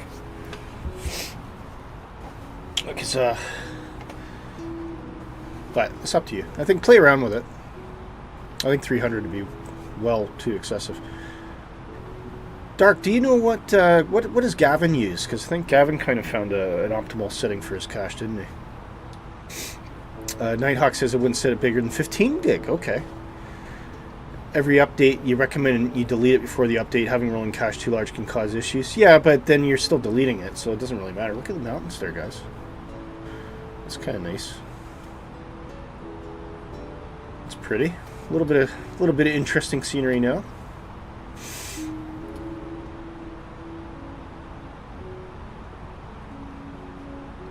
Very hazy.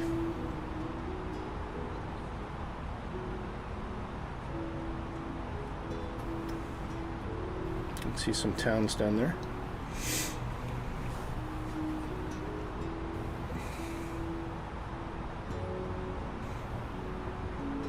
I think it's worth saying though, everyone's PC is a different configuration, so what might work for one person doesn't necessarily work for another. If you're going to set your cache that high to a high number though, like 100 or 300, you probably want to have like a generation 4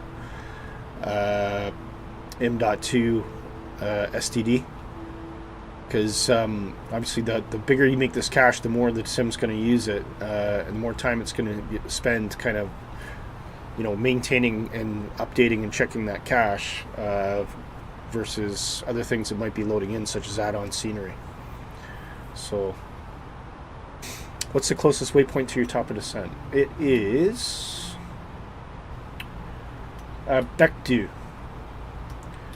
So it's Bravo Echo Kilo Delta Oscar. Ooh. Yeah, Baekdu, Bravo Echo Kilo Delta Oscar. I think if you start your descent there, you should be okay. Mind you, you're a little bit higher than me at the moment, Nighthawk, so... Oh no, you're about the same. Okay.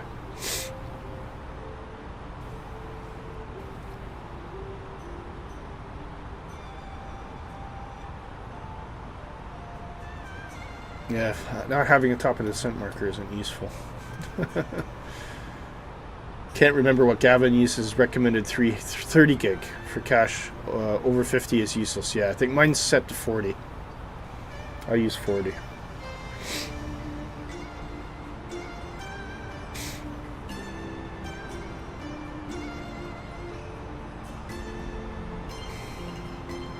No worries, Nighthawk. No worries. Happy to help. 1 hour and 8 minutes into flight from Wheels Up.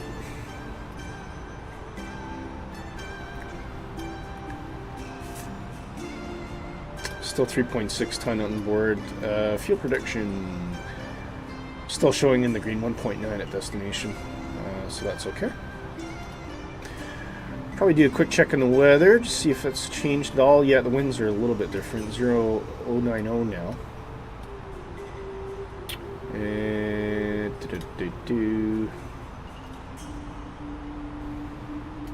So that is a slight shift in the winds, but they've not. The winds are very. It's only 4 knots, guys, so I don't think we really have to make any adjustments at the moment.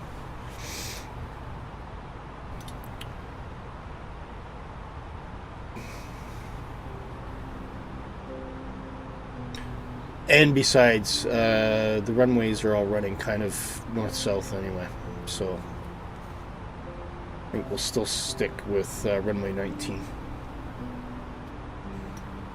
Just means it's a bit more of a crosswind now, but it's the winds are that light that it's not going to really cause any issues.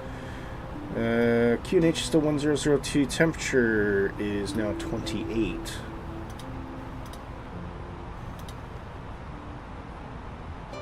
not made any difference to our approach speed, so.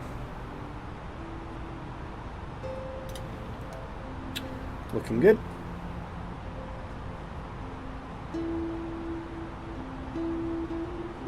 You see anything down there? Not much. It's very overcast.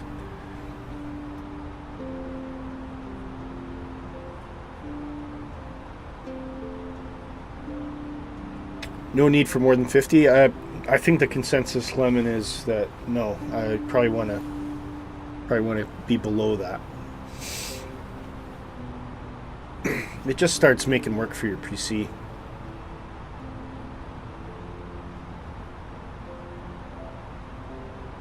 And as mentioned, I've only got a Generation 3 solid disk drive, so I wouldn't want to go much higher than 40 anyway, because I don't think my drive would be able to keep up with a cache that large.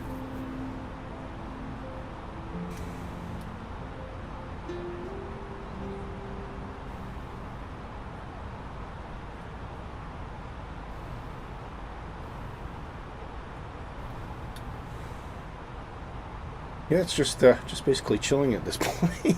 Does anybody know any good jokes? Oh.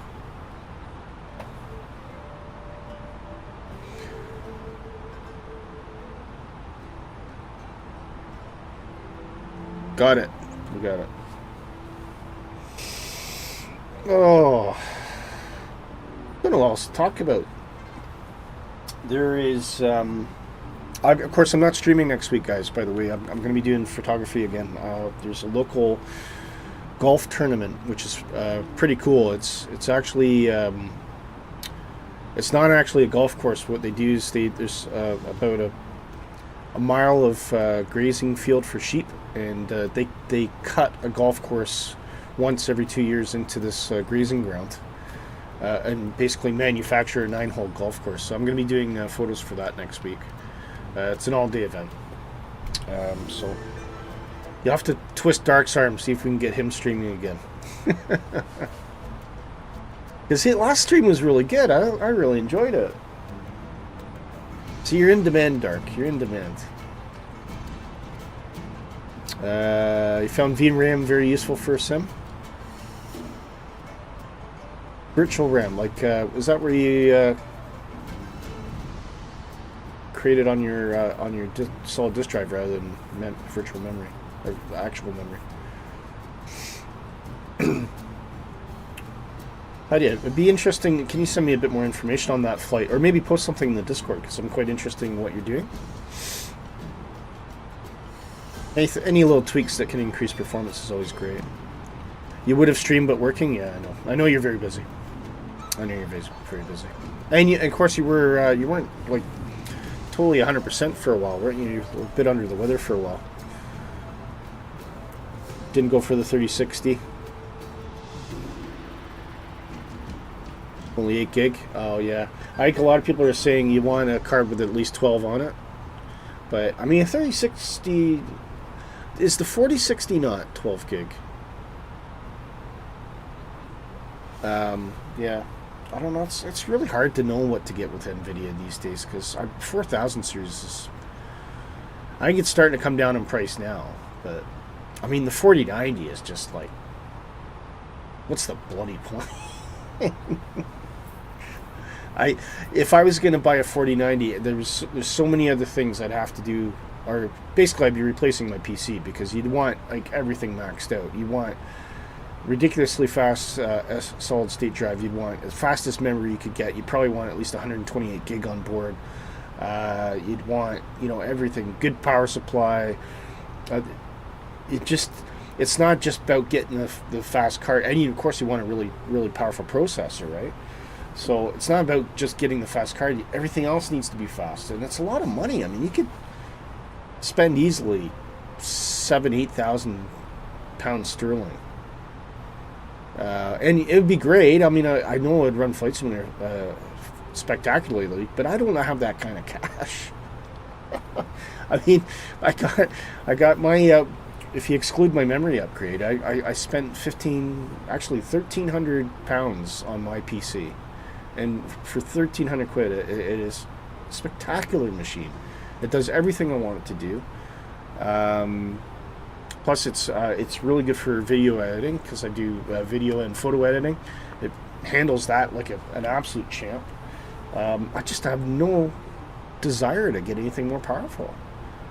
And even if I did, I mean, it's a lot of money. I got other things to spend that kind of money on. So, if I had no kids and no wife, I probably would spend more on my PC. But never mind. You're waiting for the 50 series. Oh God. Oh God. See, it's people like you. It's people like you that drive up the cost of video cards.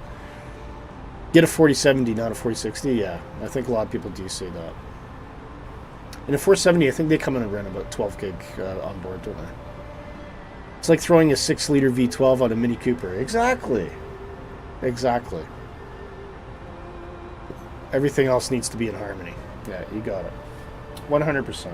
And your motherboard, you don't want a fast bus motherboard as well. So, I mean, perfect world for me. If I was to go out and buy another PC, right? What I definitely would want is a twin Gen 4 solid disk drives, so that I could run one for the operating system, one for the sim. And I think that would really do an enormous amount of performance balancing for flight simulation. So, and, you know, my operating system and all my applications would be running on one card and one STD, and the sim would be running on the other one, right? And then I think I would get blazing performance for that. I'd like to get maybe a 3070 around there. I'll probably go to 64 gig. And I mean, in terms of processor, I'd probably go with something like a Ryzen 7 5900 or something like that. I'd stick with Ryzen. I wouldn't go to Intel. And I think all those things brought in would probably give me a pretty solid experience. You don't need a top-line PC. No, you don't. The thing is, I mean, you buy a top-of-the-line PC on a Monday, and by Tuesday, it's not top-of-the-line anymore. And I used to be that guy, right? Like, I used to try and chase the specs when I was younger, and then I had a lot of money, no kids, right? So that's fine. But then I started realizing I'm just constantly buying stuff, and I got into this trap where I was never happy. I was always trying to be better, and I thought, man. Whereas now, I guess now that I'm older, I'm like, no, this is pretty good. Works great. The current PC was financed by cabin crew. Oh, I wish that were true. I wish that were true. I mean, some content creators obviously have done quite well by it. I know Shane has... he's upgraded his PC a few times based on donations and things like that. But for us, I mean, any of the money that we get and pretty much goes straight out the door again on Epidemic sound licensing. So maybe if I cut back on all that stuff, I don't know. Okay, top percent.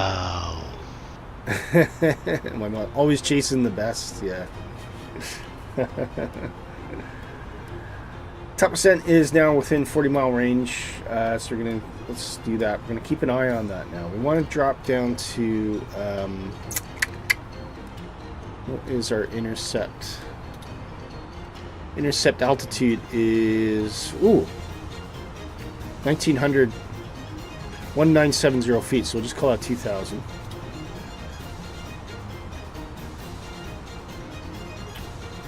So I'll get that dialed in.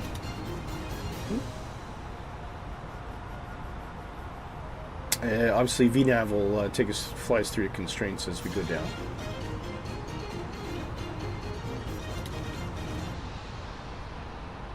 Not that there's many of them.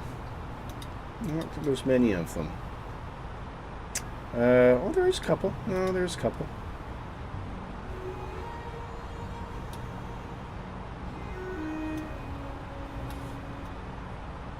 All you people who have money, like Londoners, bankers, and people who live with parents. Yes, for sure. Yes, for sure.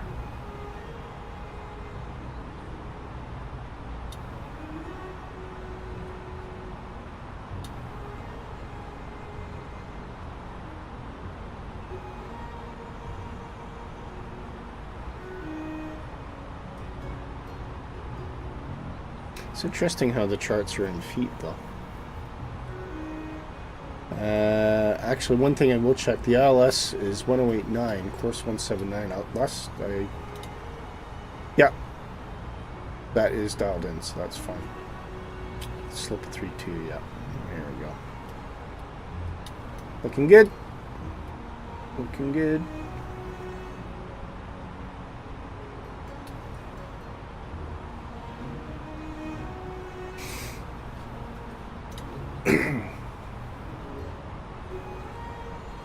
You are a London banker. In quotes, yes. I've come across a few of them in Chelsea. I'll tell you, for guys that were wearing suits, they were pretty filthy mouthed. I was quite fed up with them, and the way they were treating the hotel staff was absolutely deplorable.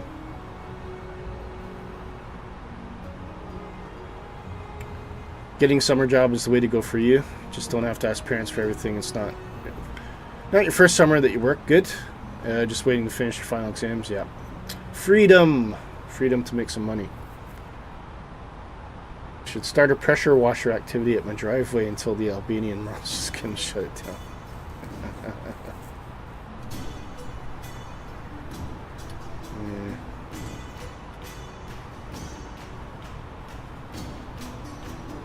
Okay.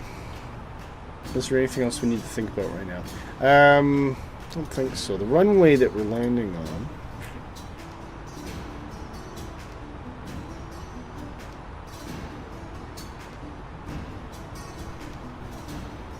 is 12,467 feet. So we don't even need auto brakes. What we're going to do is we'll probably exit high speed either Quebec 3 or Quebec 2 and just find ourselves a nice place to park. Probably an apron 5, I think, because that's kind of the more interesting part of the terminal. This is really cool too. I'll show you a whole tour of the airport when we get there.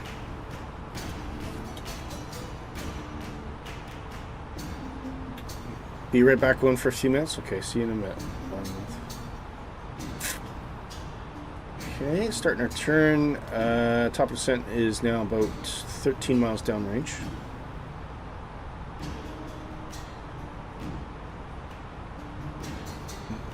Still a comfortable amount of haze as we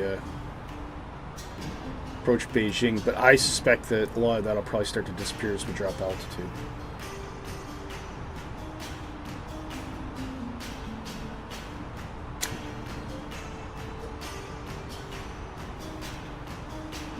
$10 miles downrange, top descent. Arm it once it gets to about 3.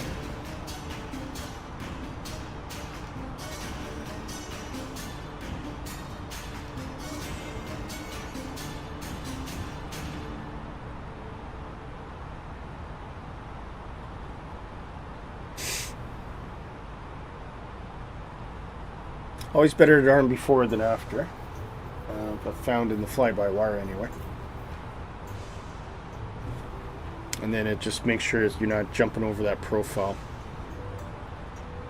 So once the airplane gets behind the profile, then you have to kind of help it out with speed brakes and things like that. So that's probably good enough there. So we'll arm managed descent to 2,000 feet.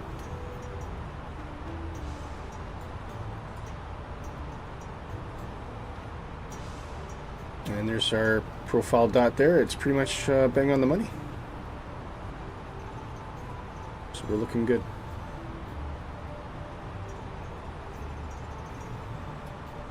We just got to keep an eye on speed, make sure that the airplane's able to throttle down. Notice we have begun our initial descent down to our destination.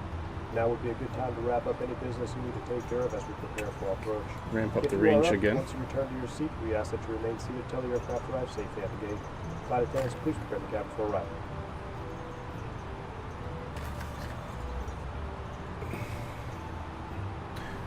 Okay, we can see some constraints there. So we've got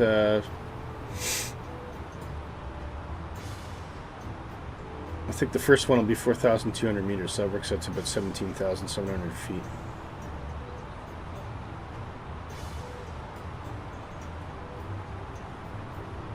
And yep, as I thought, that cloud layer is starting to dissipate as we drop down. So we should get a pretty good view of Beijing as we're coming in, actually.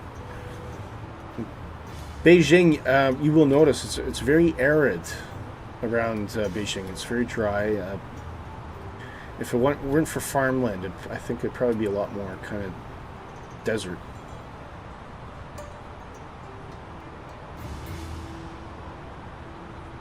Okay, we are getting a bit on the fast side, although we are maintaining profile at the moment, so we're just going to keep an eye on that. If it's the airplane looks like it's struggling a bit, then we can use a bit of speed braking to help it out.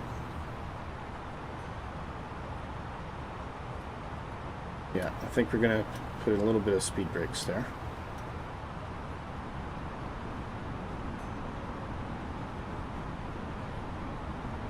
It all really depends on wind and things like that. We've got a bit of a tailwind right now, so I think that's partly why the airplane's struggling to stay on profile. But the profile is we're now drifting below profile, meaning the airplane can drop its speed a bit and also slow its rate of descent.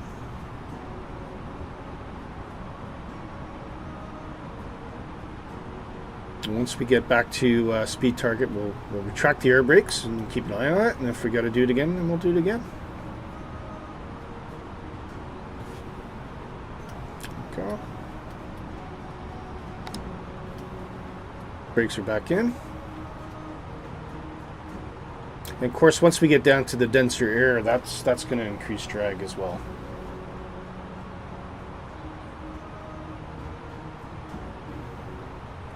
At the moment, though, it looks like the plane's able to maintain a lot better now. We can see those engines are throttling down.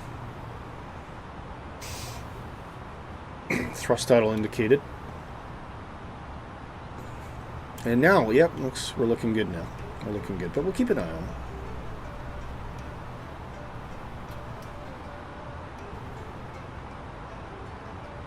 it. Nighthawk looks like he's not far from the airport at all, actually.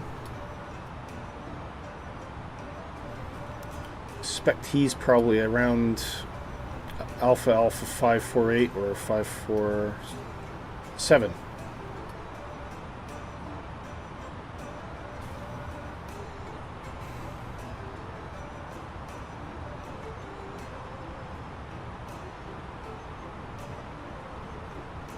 Just about to turn? Yeah, I thought you were. Yeah. So we'll start seeing Nighthawk drift over. Where's the airport? Should see the airport off to our left somewhere. Oh, be up there somewhere.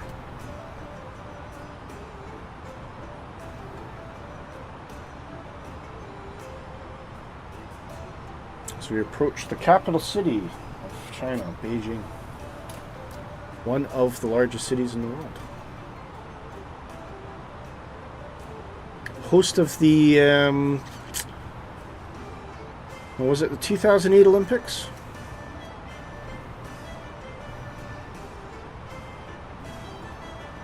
Probably one of the more spectacular opening ceremonies I've seen.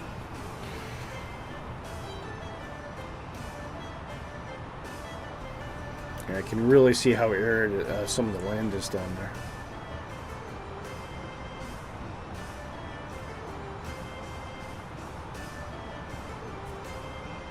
Profile still holding nicely.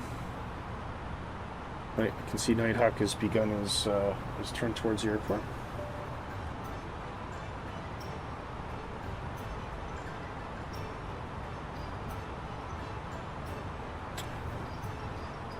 Total flight time so far, 1 hour and 29 minutes.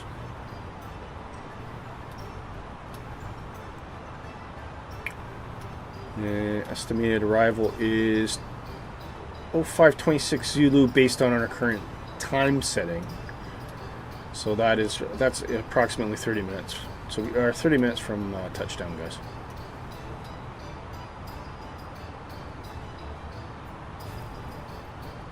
Well past our normal scheduled slot. Usually the stream's done by now.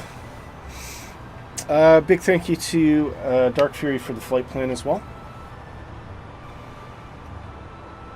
Dark, of course, might be stepping down from his dispatch role, but he will continue to be a member of the team. Of course, we love his livery designs, don't we? But in saying that, you know, just a huge thank you to Dark for all the flight plans he's generated over the past year. We've seen all sorts of interesting places in the world, and it's all down to him. So a huge thank you to him for his time doing that. It'll be hard to replace him. I might have to start doing it myself again, but I'll try to be as interesting. I don't know if I will be.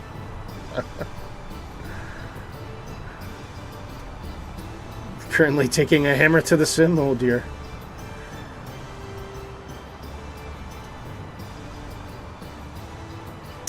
Passing 20,000 as we near our first procedure turn towards the airport. Let's see if we can see that airport down there. It's around here somewhere. A little bit of haze over Beijing. Now, the sim, I think, does manifest smog.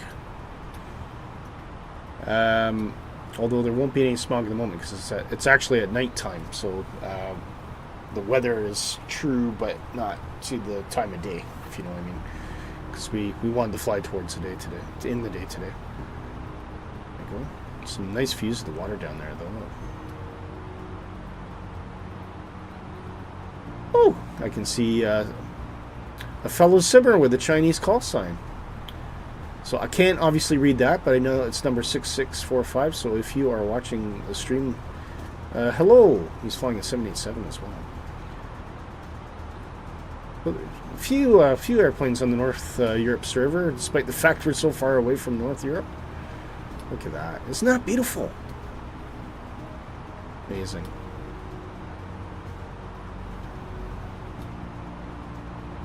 Really cool. Should we take Willie to pet?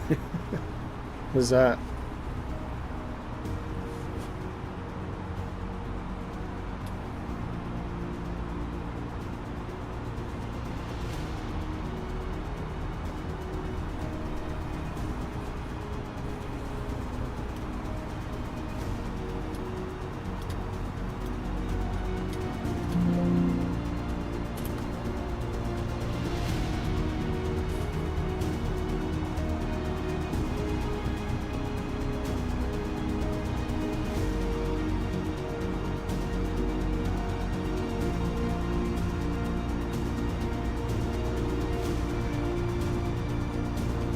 A little bit of turbulence.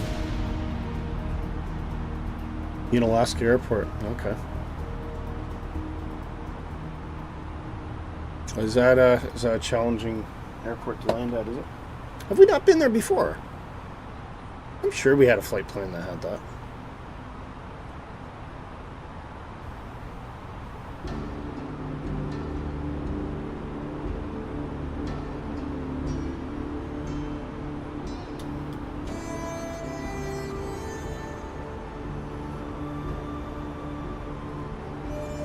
Starting to get into Beijing now.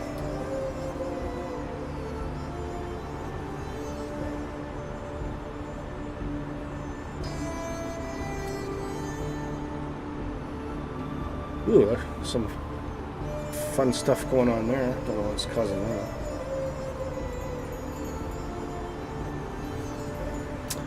And we're getting speed restrictions at one point. Probably don't need them actually. I think 250 should do just fine as long as we're flying downwind.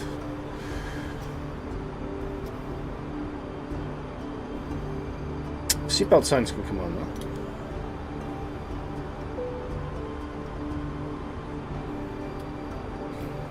Give the cabin crew an opportunity to tidy up the airplane and pack up.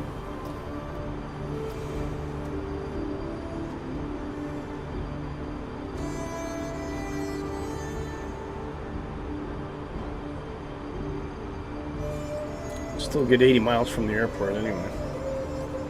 Well, 60 miles from the airport, but then we've got to fly past it and come back away, so 80 miles to our final approach, I would say. Profile's holding very nicely.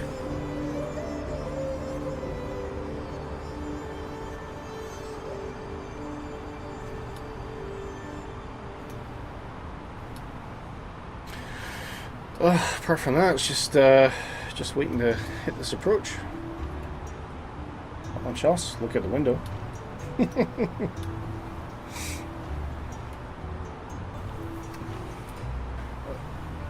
Oh. So has anybody got anything interesting happening this weekend? Personally, I don't. I think Mrs. Canuck has a list of errands for me to run. So, she always finds a way to burn up my free time. What can you do? We all have to be Oilers fans now. Absolutely. Absolutely. Well, I don't mind being an Oilers fan. It's like every year I tell people the Maple Leafs are going to blow it, and they shout at me, and then the Maple Leafs blow it, and they and they finally go silent. That bloody team, I tell you. I was a Maple Leafs fan for a couple of years back in the 90s, and then I said no more. I can't deal with this. It was during the days of Wendell Clark and who was it? Wendell Clark and it was a dream team anyway. You can just say. You really are a funny guy! I know I am. But yeah, I mean, back in the mid 90s, like, they had the best team they ever had, and they still couldn't get to the Stanley Cup. I mean, it was just ridiculous. So no, I've given up on them. But no, I'm delighted that a Canadian team's still in it, though. That's really good. It's been a while since we've had a Canadian Stanley Cup win.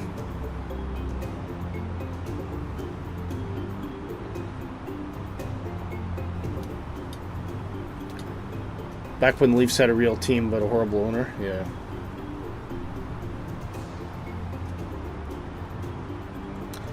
Well, unfortunately, that's the sports world for you nowadays. I'm sure there's a lot of teams, particularly in the British Premiership, that we wish they had different owners than who they do. Manchester United being one that comes to mind. I'm sure the fans would love a different owner.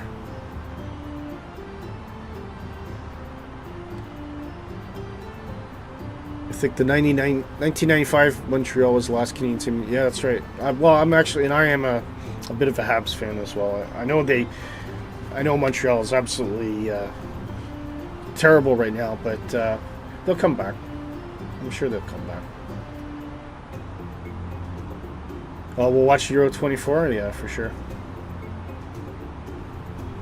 Yeah, I don't think Scotland's going to do well. They were playing Gibraltar, which should have been an easy win, and they did win it. But man, they seem to struggle against a team that they should have had absolutely no issue with. So I think they're going to get hammered. Current favorites this year, I think, are probably England and France. I think one of those two teams will probably take the Euro 24 this year. Portugal's always a dark horse too. You never know. I don't think we'll see much from Germany or Spain this year, though.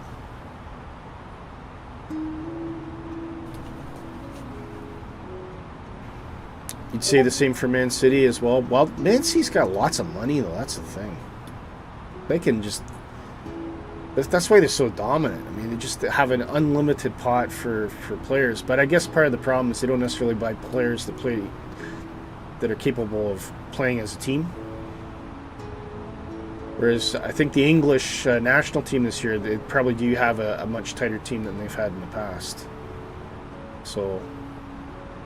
not as many divas.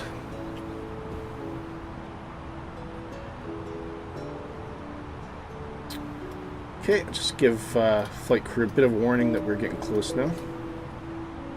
Make sure all the equipment's packed up, the cabin is clean, all the rubbish collected, everyone's got their stuff stowed away, seatbelts are checked, and what's it? Still at 13,000, so we don't need landing lights just yet.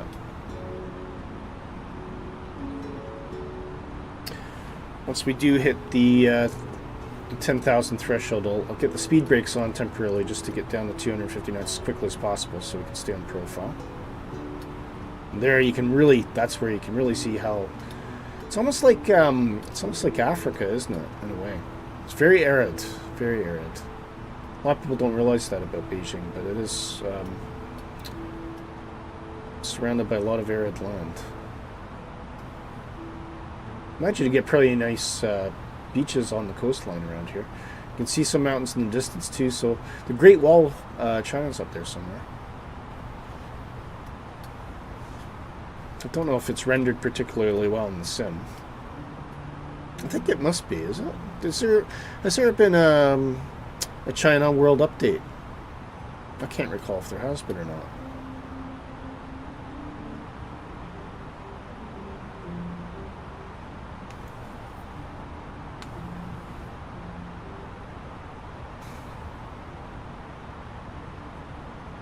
Albanian Rosers.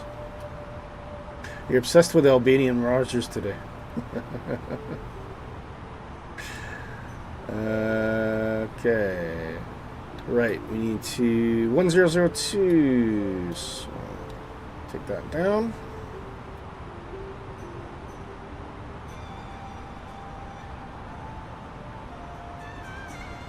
QNH is set. Alright. Oilers are armed. Auto brake not used today. Get the landing lights on.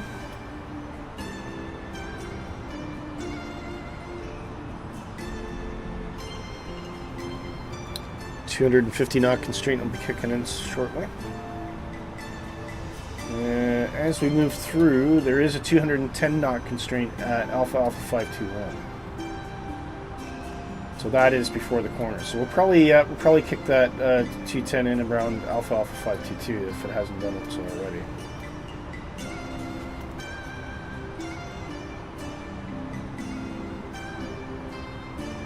There we go.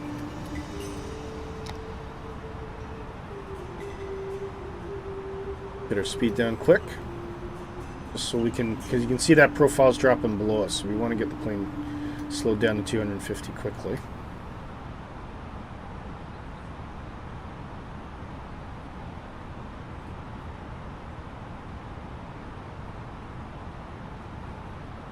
Just so it can catch up with the profile a bit. Leave the brakes in just a little bit longer until that profile is close. That's good, that's fine. And back brakes will go back to armed. There we go. See Nighthawk turning on base. Oh no, Nighthawk's doing the initial turn, I think. The airport should be over here somewhere. See a big white space there. I hope that's not a rendering issue. That'll be unfortunate. I don't think so. I don't know what that is. Is that a... Looks like a bit of a rendering error, doesn't it? Very strange. Oh, there's the airport there, I think.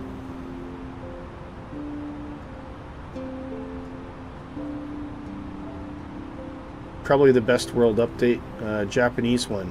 The worst one so far is Canada's terrible. I don't even know why they did what they did with Canada. I couldn't see a massive difference. I will say though, I mean, if you go Southern Ontario, looks amazing. Actually, most of Ontario, like if you go the one thing, it's the one place the photogrammetry looks really good is in Ontario. But as Dark has mentioned, London just looks awful. Okay. Oh. And we're starting to turn in. So there's we can see the airport there. That looks like it's just streaming in photogrammetry, I think, from the look of it. Look at that though. Isn't that cool? Some sort of quarry down there. Yeah, that seems to be sorting itself out. That's good. Canada, the UK, yeah. I don't think the UK was been particularly good. It was more for the points of interest than anything else, but then Canada's so vast, it's like, well, where do you focus your time? And of course, they want to represent all the provinces, right? So they don't want to. I mean, I don't want to be cheeky here, but there's a lot more points of interest probably in Ontario than there will be in Manitoba. But they can't focus on Ontario, right? So they have to try and get some stuff in Manitoba, even though it's probably largely inconsequential. There you can see that amazing terminal there. Isn't that cool? It's almost like we're following the river, this approach. It's very interesting. Why it kind of hooks in there and then hooks downwind again.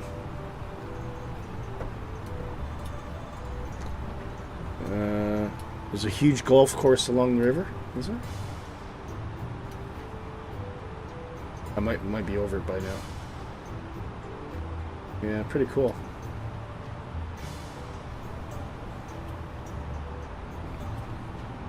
Flashback from the one VATSIM Air China not being racist. It was just funny. Alright. Don't recall that one. There's the mountains. So yeah, the Great Wall's up there somewhere.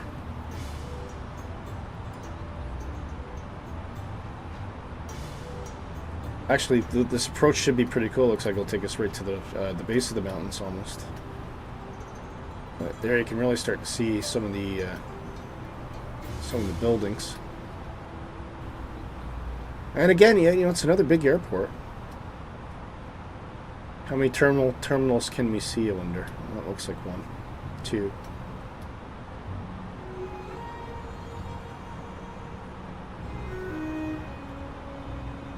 Look at that.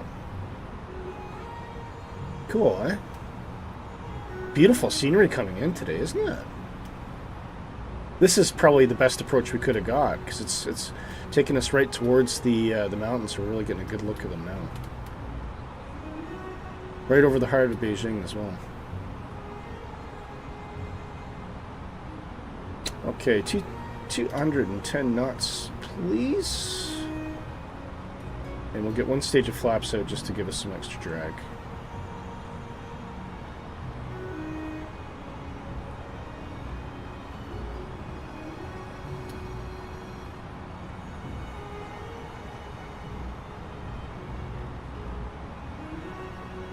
A little bit of braking there, I think.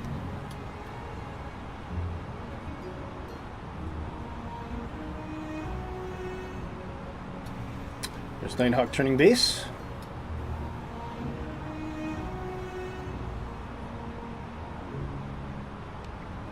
Turn on the landing system just to see where we are relative to the glide scope. And flaps 1.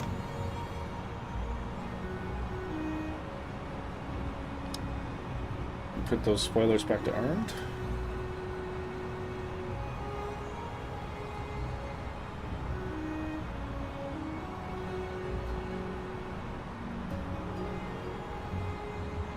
Still well above the glide scope, so we got to keep an eye on that.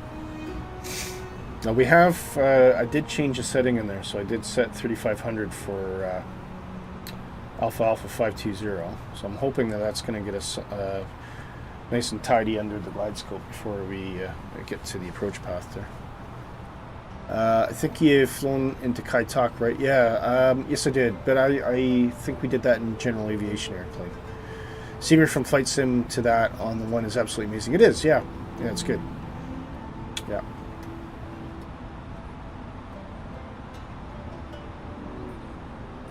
Okay. Let's reduce the range a bit here.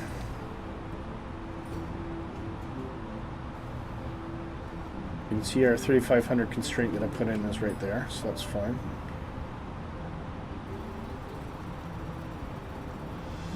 And we can see that glide scope starting to float up a bit. That's exactly what we want to see. Once we get on base, I'll arm the localizer.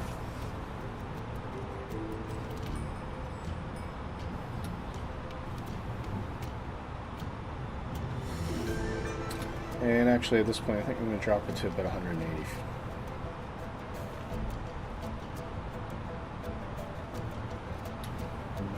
Again, a little bit of brakes to help us out.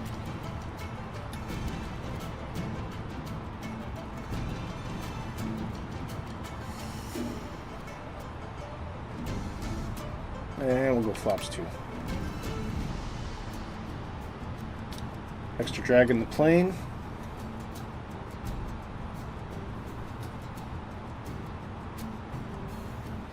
As we make our final turn base, taking in all the scenery below us, right at the foot of the mountains. Isn't that cool? It must be some place to live if you're in a building like that, just looking out over these amazing mountains. You just think back in medieval China, how what a place this must have been. What a place. Okay. Equalizer can come on.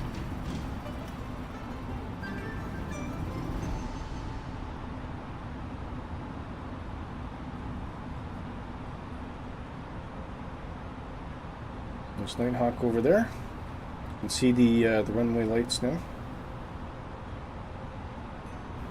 Love this lake right in the middle of the city. Isn't that cool?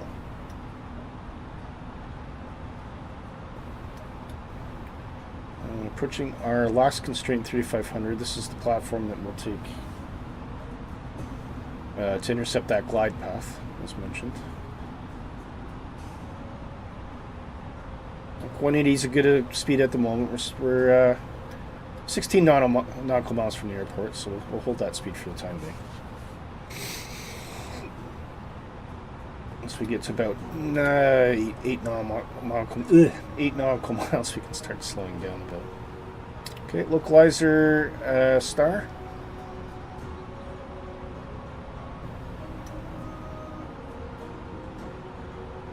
That means the ILS is now taken over our lateral path away from the autopilot.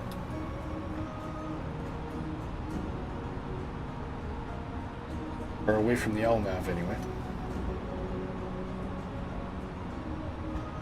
As we descend into runway 19.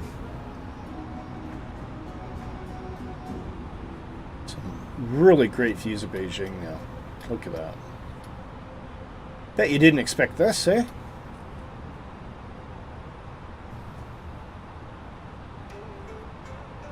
Okay. Still got a bit of a scenery error behind us, but we'll just ignore that for now. Looks like the airport's okay, so. Okay, we're just watching that vertical indicator to see when that starts coming down. We'll gauge the approach.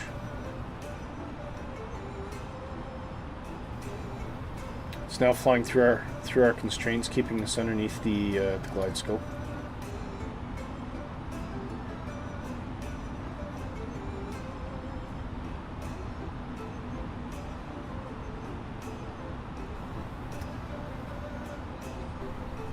(2,000 feet is our intercept altitude for the glide scope. So actually, it looks like we're pretty much flying on the numbers, I would say, despite what I said earlier.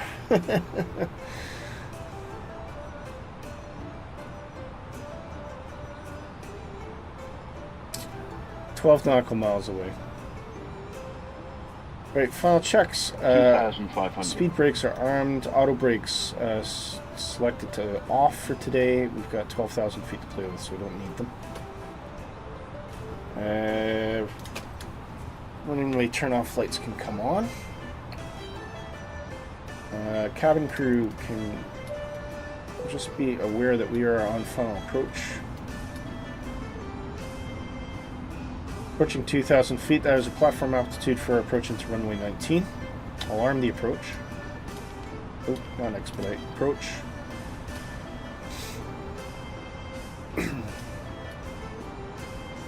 Cat 3 singles indicated.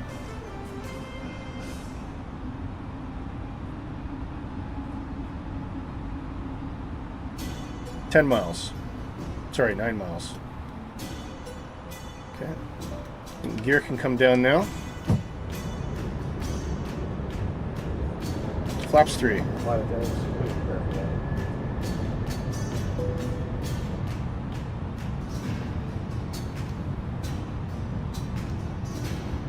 Good luck with the landing. Thank you. Yeah, I might need it. I'm out of practice with the fly-by-wire. I've been PMDG'd. And it does take a slightly different handling when it comes to landing the fly-by-wire as opposed to the 737. Okay, see that scope starting to creep down now.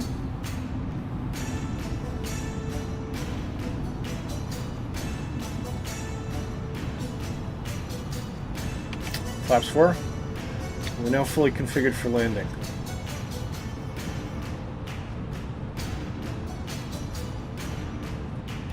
Glide scope star.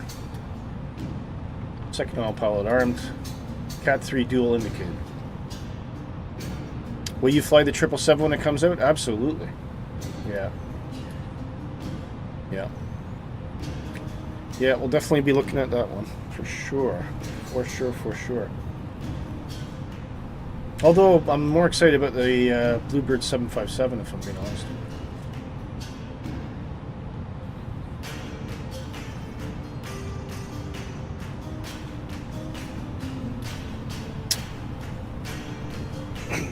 Yeah.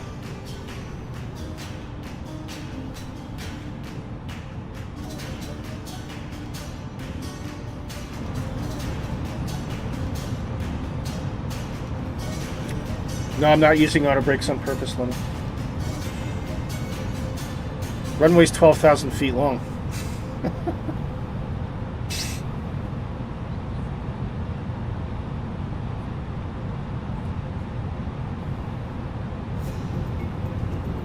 You're just burning brakes for no reason. We'll use engine thrust to get her down, then we'll bring it down manual. Oh. 1,000.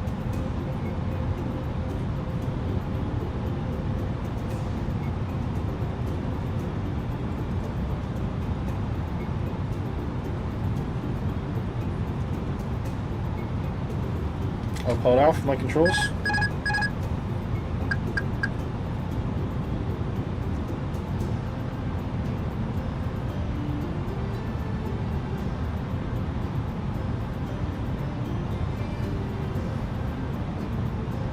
Winds are, as we suggested, they're only about 2 knots, so we're good. Get underneath the glide path, get back up. Little bit of a drift to the left. 400. Nothing we can't correct.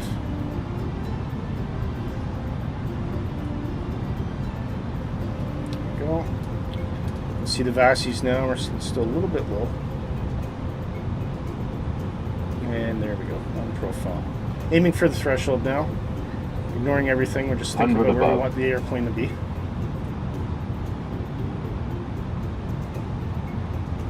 Minimum.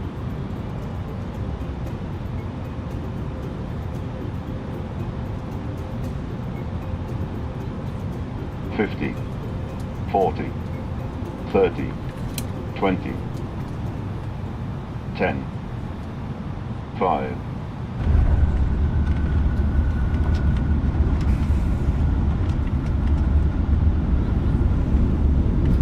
Full reverse.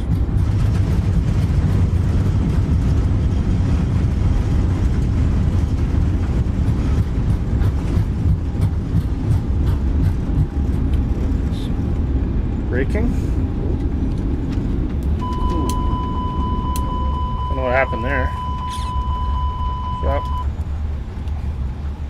Started to drift off there. I think I had her locked brake. I think it's more my pedals though. It was my pedals as supposed to. There we go.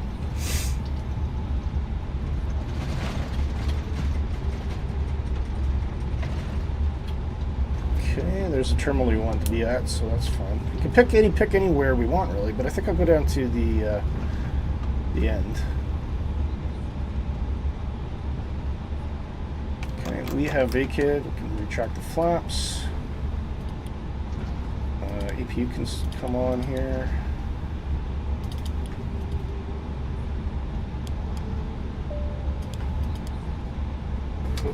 Come on. Stay on target.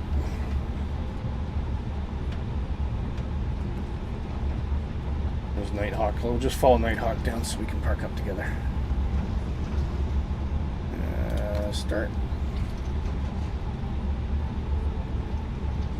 And we'll have a look at the airport as well before we go. Look at that, the roof though. I love the detailing on this. Oh, I just suddenly realized Nighthawk's facing me. Okay, here we go. Wonder if we can go this way. So we will jump over to the next taxiway, which is Juliet.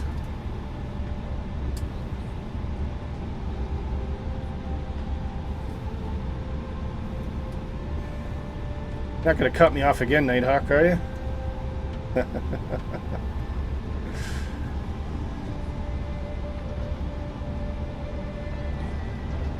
Okay.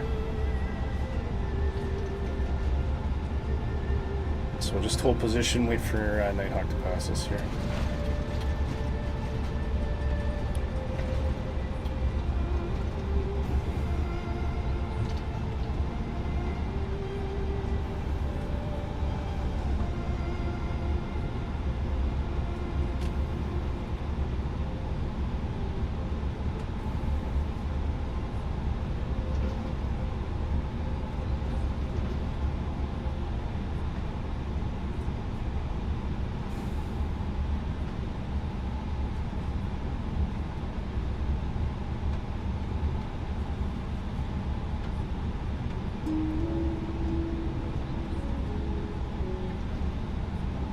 There we go. Oh, sorry. Thanks, Lemon. He said nice one. Cheers. Yeah, it was all right until I started kicking in the braking. It's almost like one of my pedals locked. Just a little bit frustrating.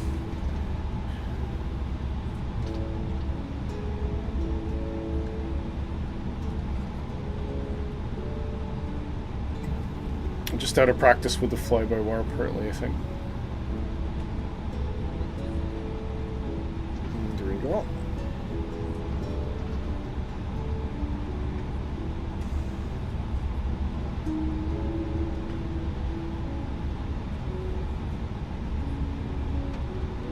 Oh, he's picked a stand as opposed to a gate, has he? Okay, well, might as well get the one right beside it then.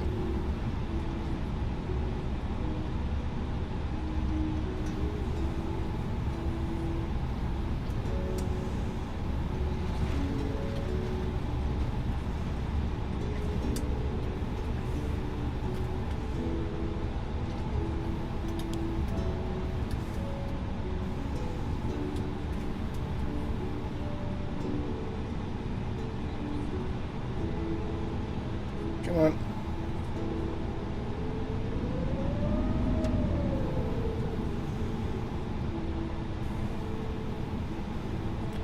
It's really, it must be pushing uphill this here a bit.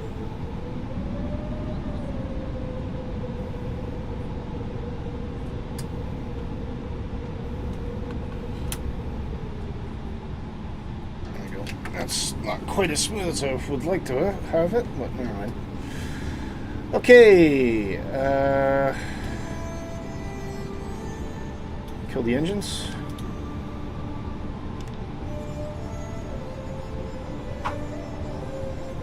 And seatbelt signs can come off.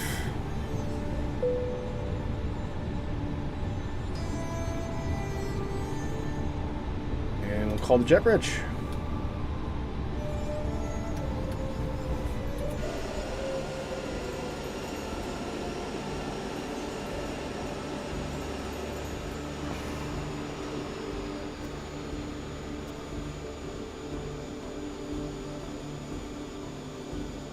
Some nice detailing on these jet bridges, actually, quite like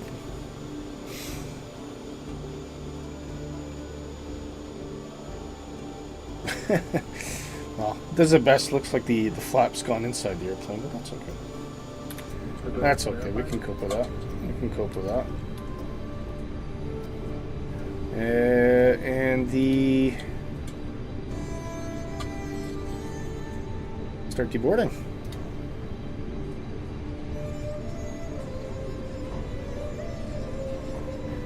In external power there, and we'll get the APU off, And you'll notice there's a little notice here. Look, it says to reduce CO2 emission, we suggest to use ground supply, and preconditioned air system APU should not be used on parking. So that's why we've done that quickly. Pretty cool, eh?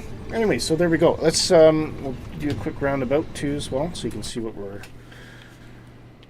just to get a really good look at the airport. But some lovely detailing on this, and this again is just another gigantic airplane.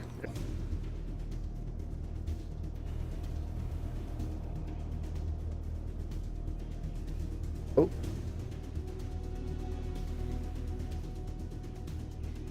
Sorry if the stream's broken. I'm sorry, guys. I just got to reconnect. Warning there.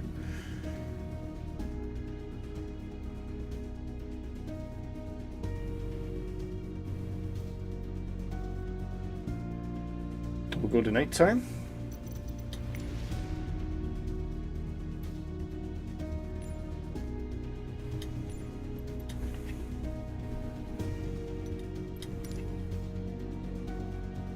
You really see the lights coming alive here. Look at this.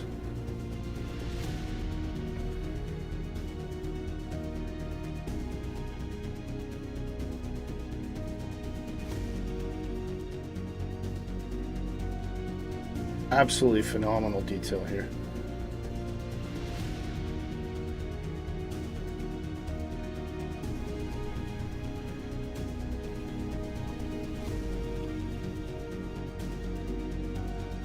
Beautiful, beautiful airport. Huge thanks to Orbix for helping us showcase this. That is Beijing from WF Simulations, I think. And there is Nighthawk and myself.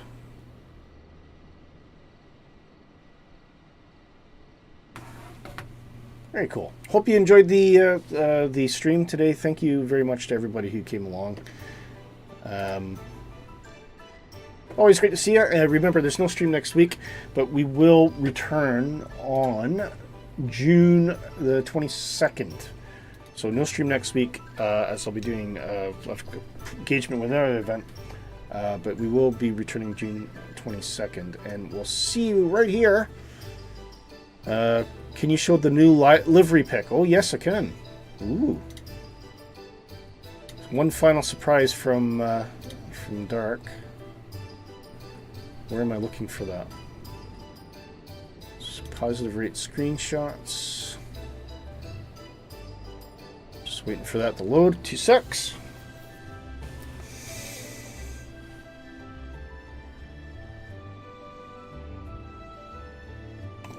Presume I'm looking at the right thing here. There we go. That's where we're headed. Is this we still a bit of work to do here then? Is this like a work in progress then, Dart? But it's looking excellent. Yeah, absolutely fantastic. We're so lucky to have them, and it looks nice and shiny as well. I quite like it. But yeah, it's looking swell. So yeah, keep an eye out for those guys. We're going to upgrade the entire fleet to our new livery. And of course, it's all free. All free to you. At any rate, on that note, we'll leave you with that great screenshot there. But I wish you all the best. Take care, folks. We'll see you next time on the 22nd of June, right here in Positive Rate. All the best to you. Take care.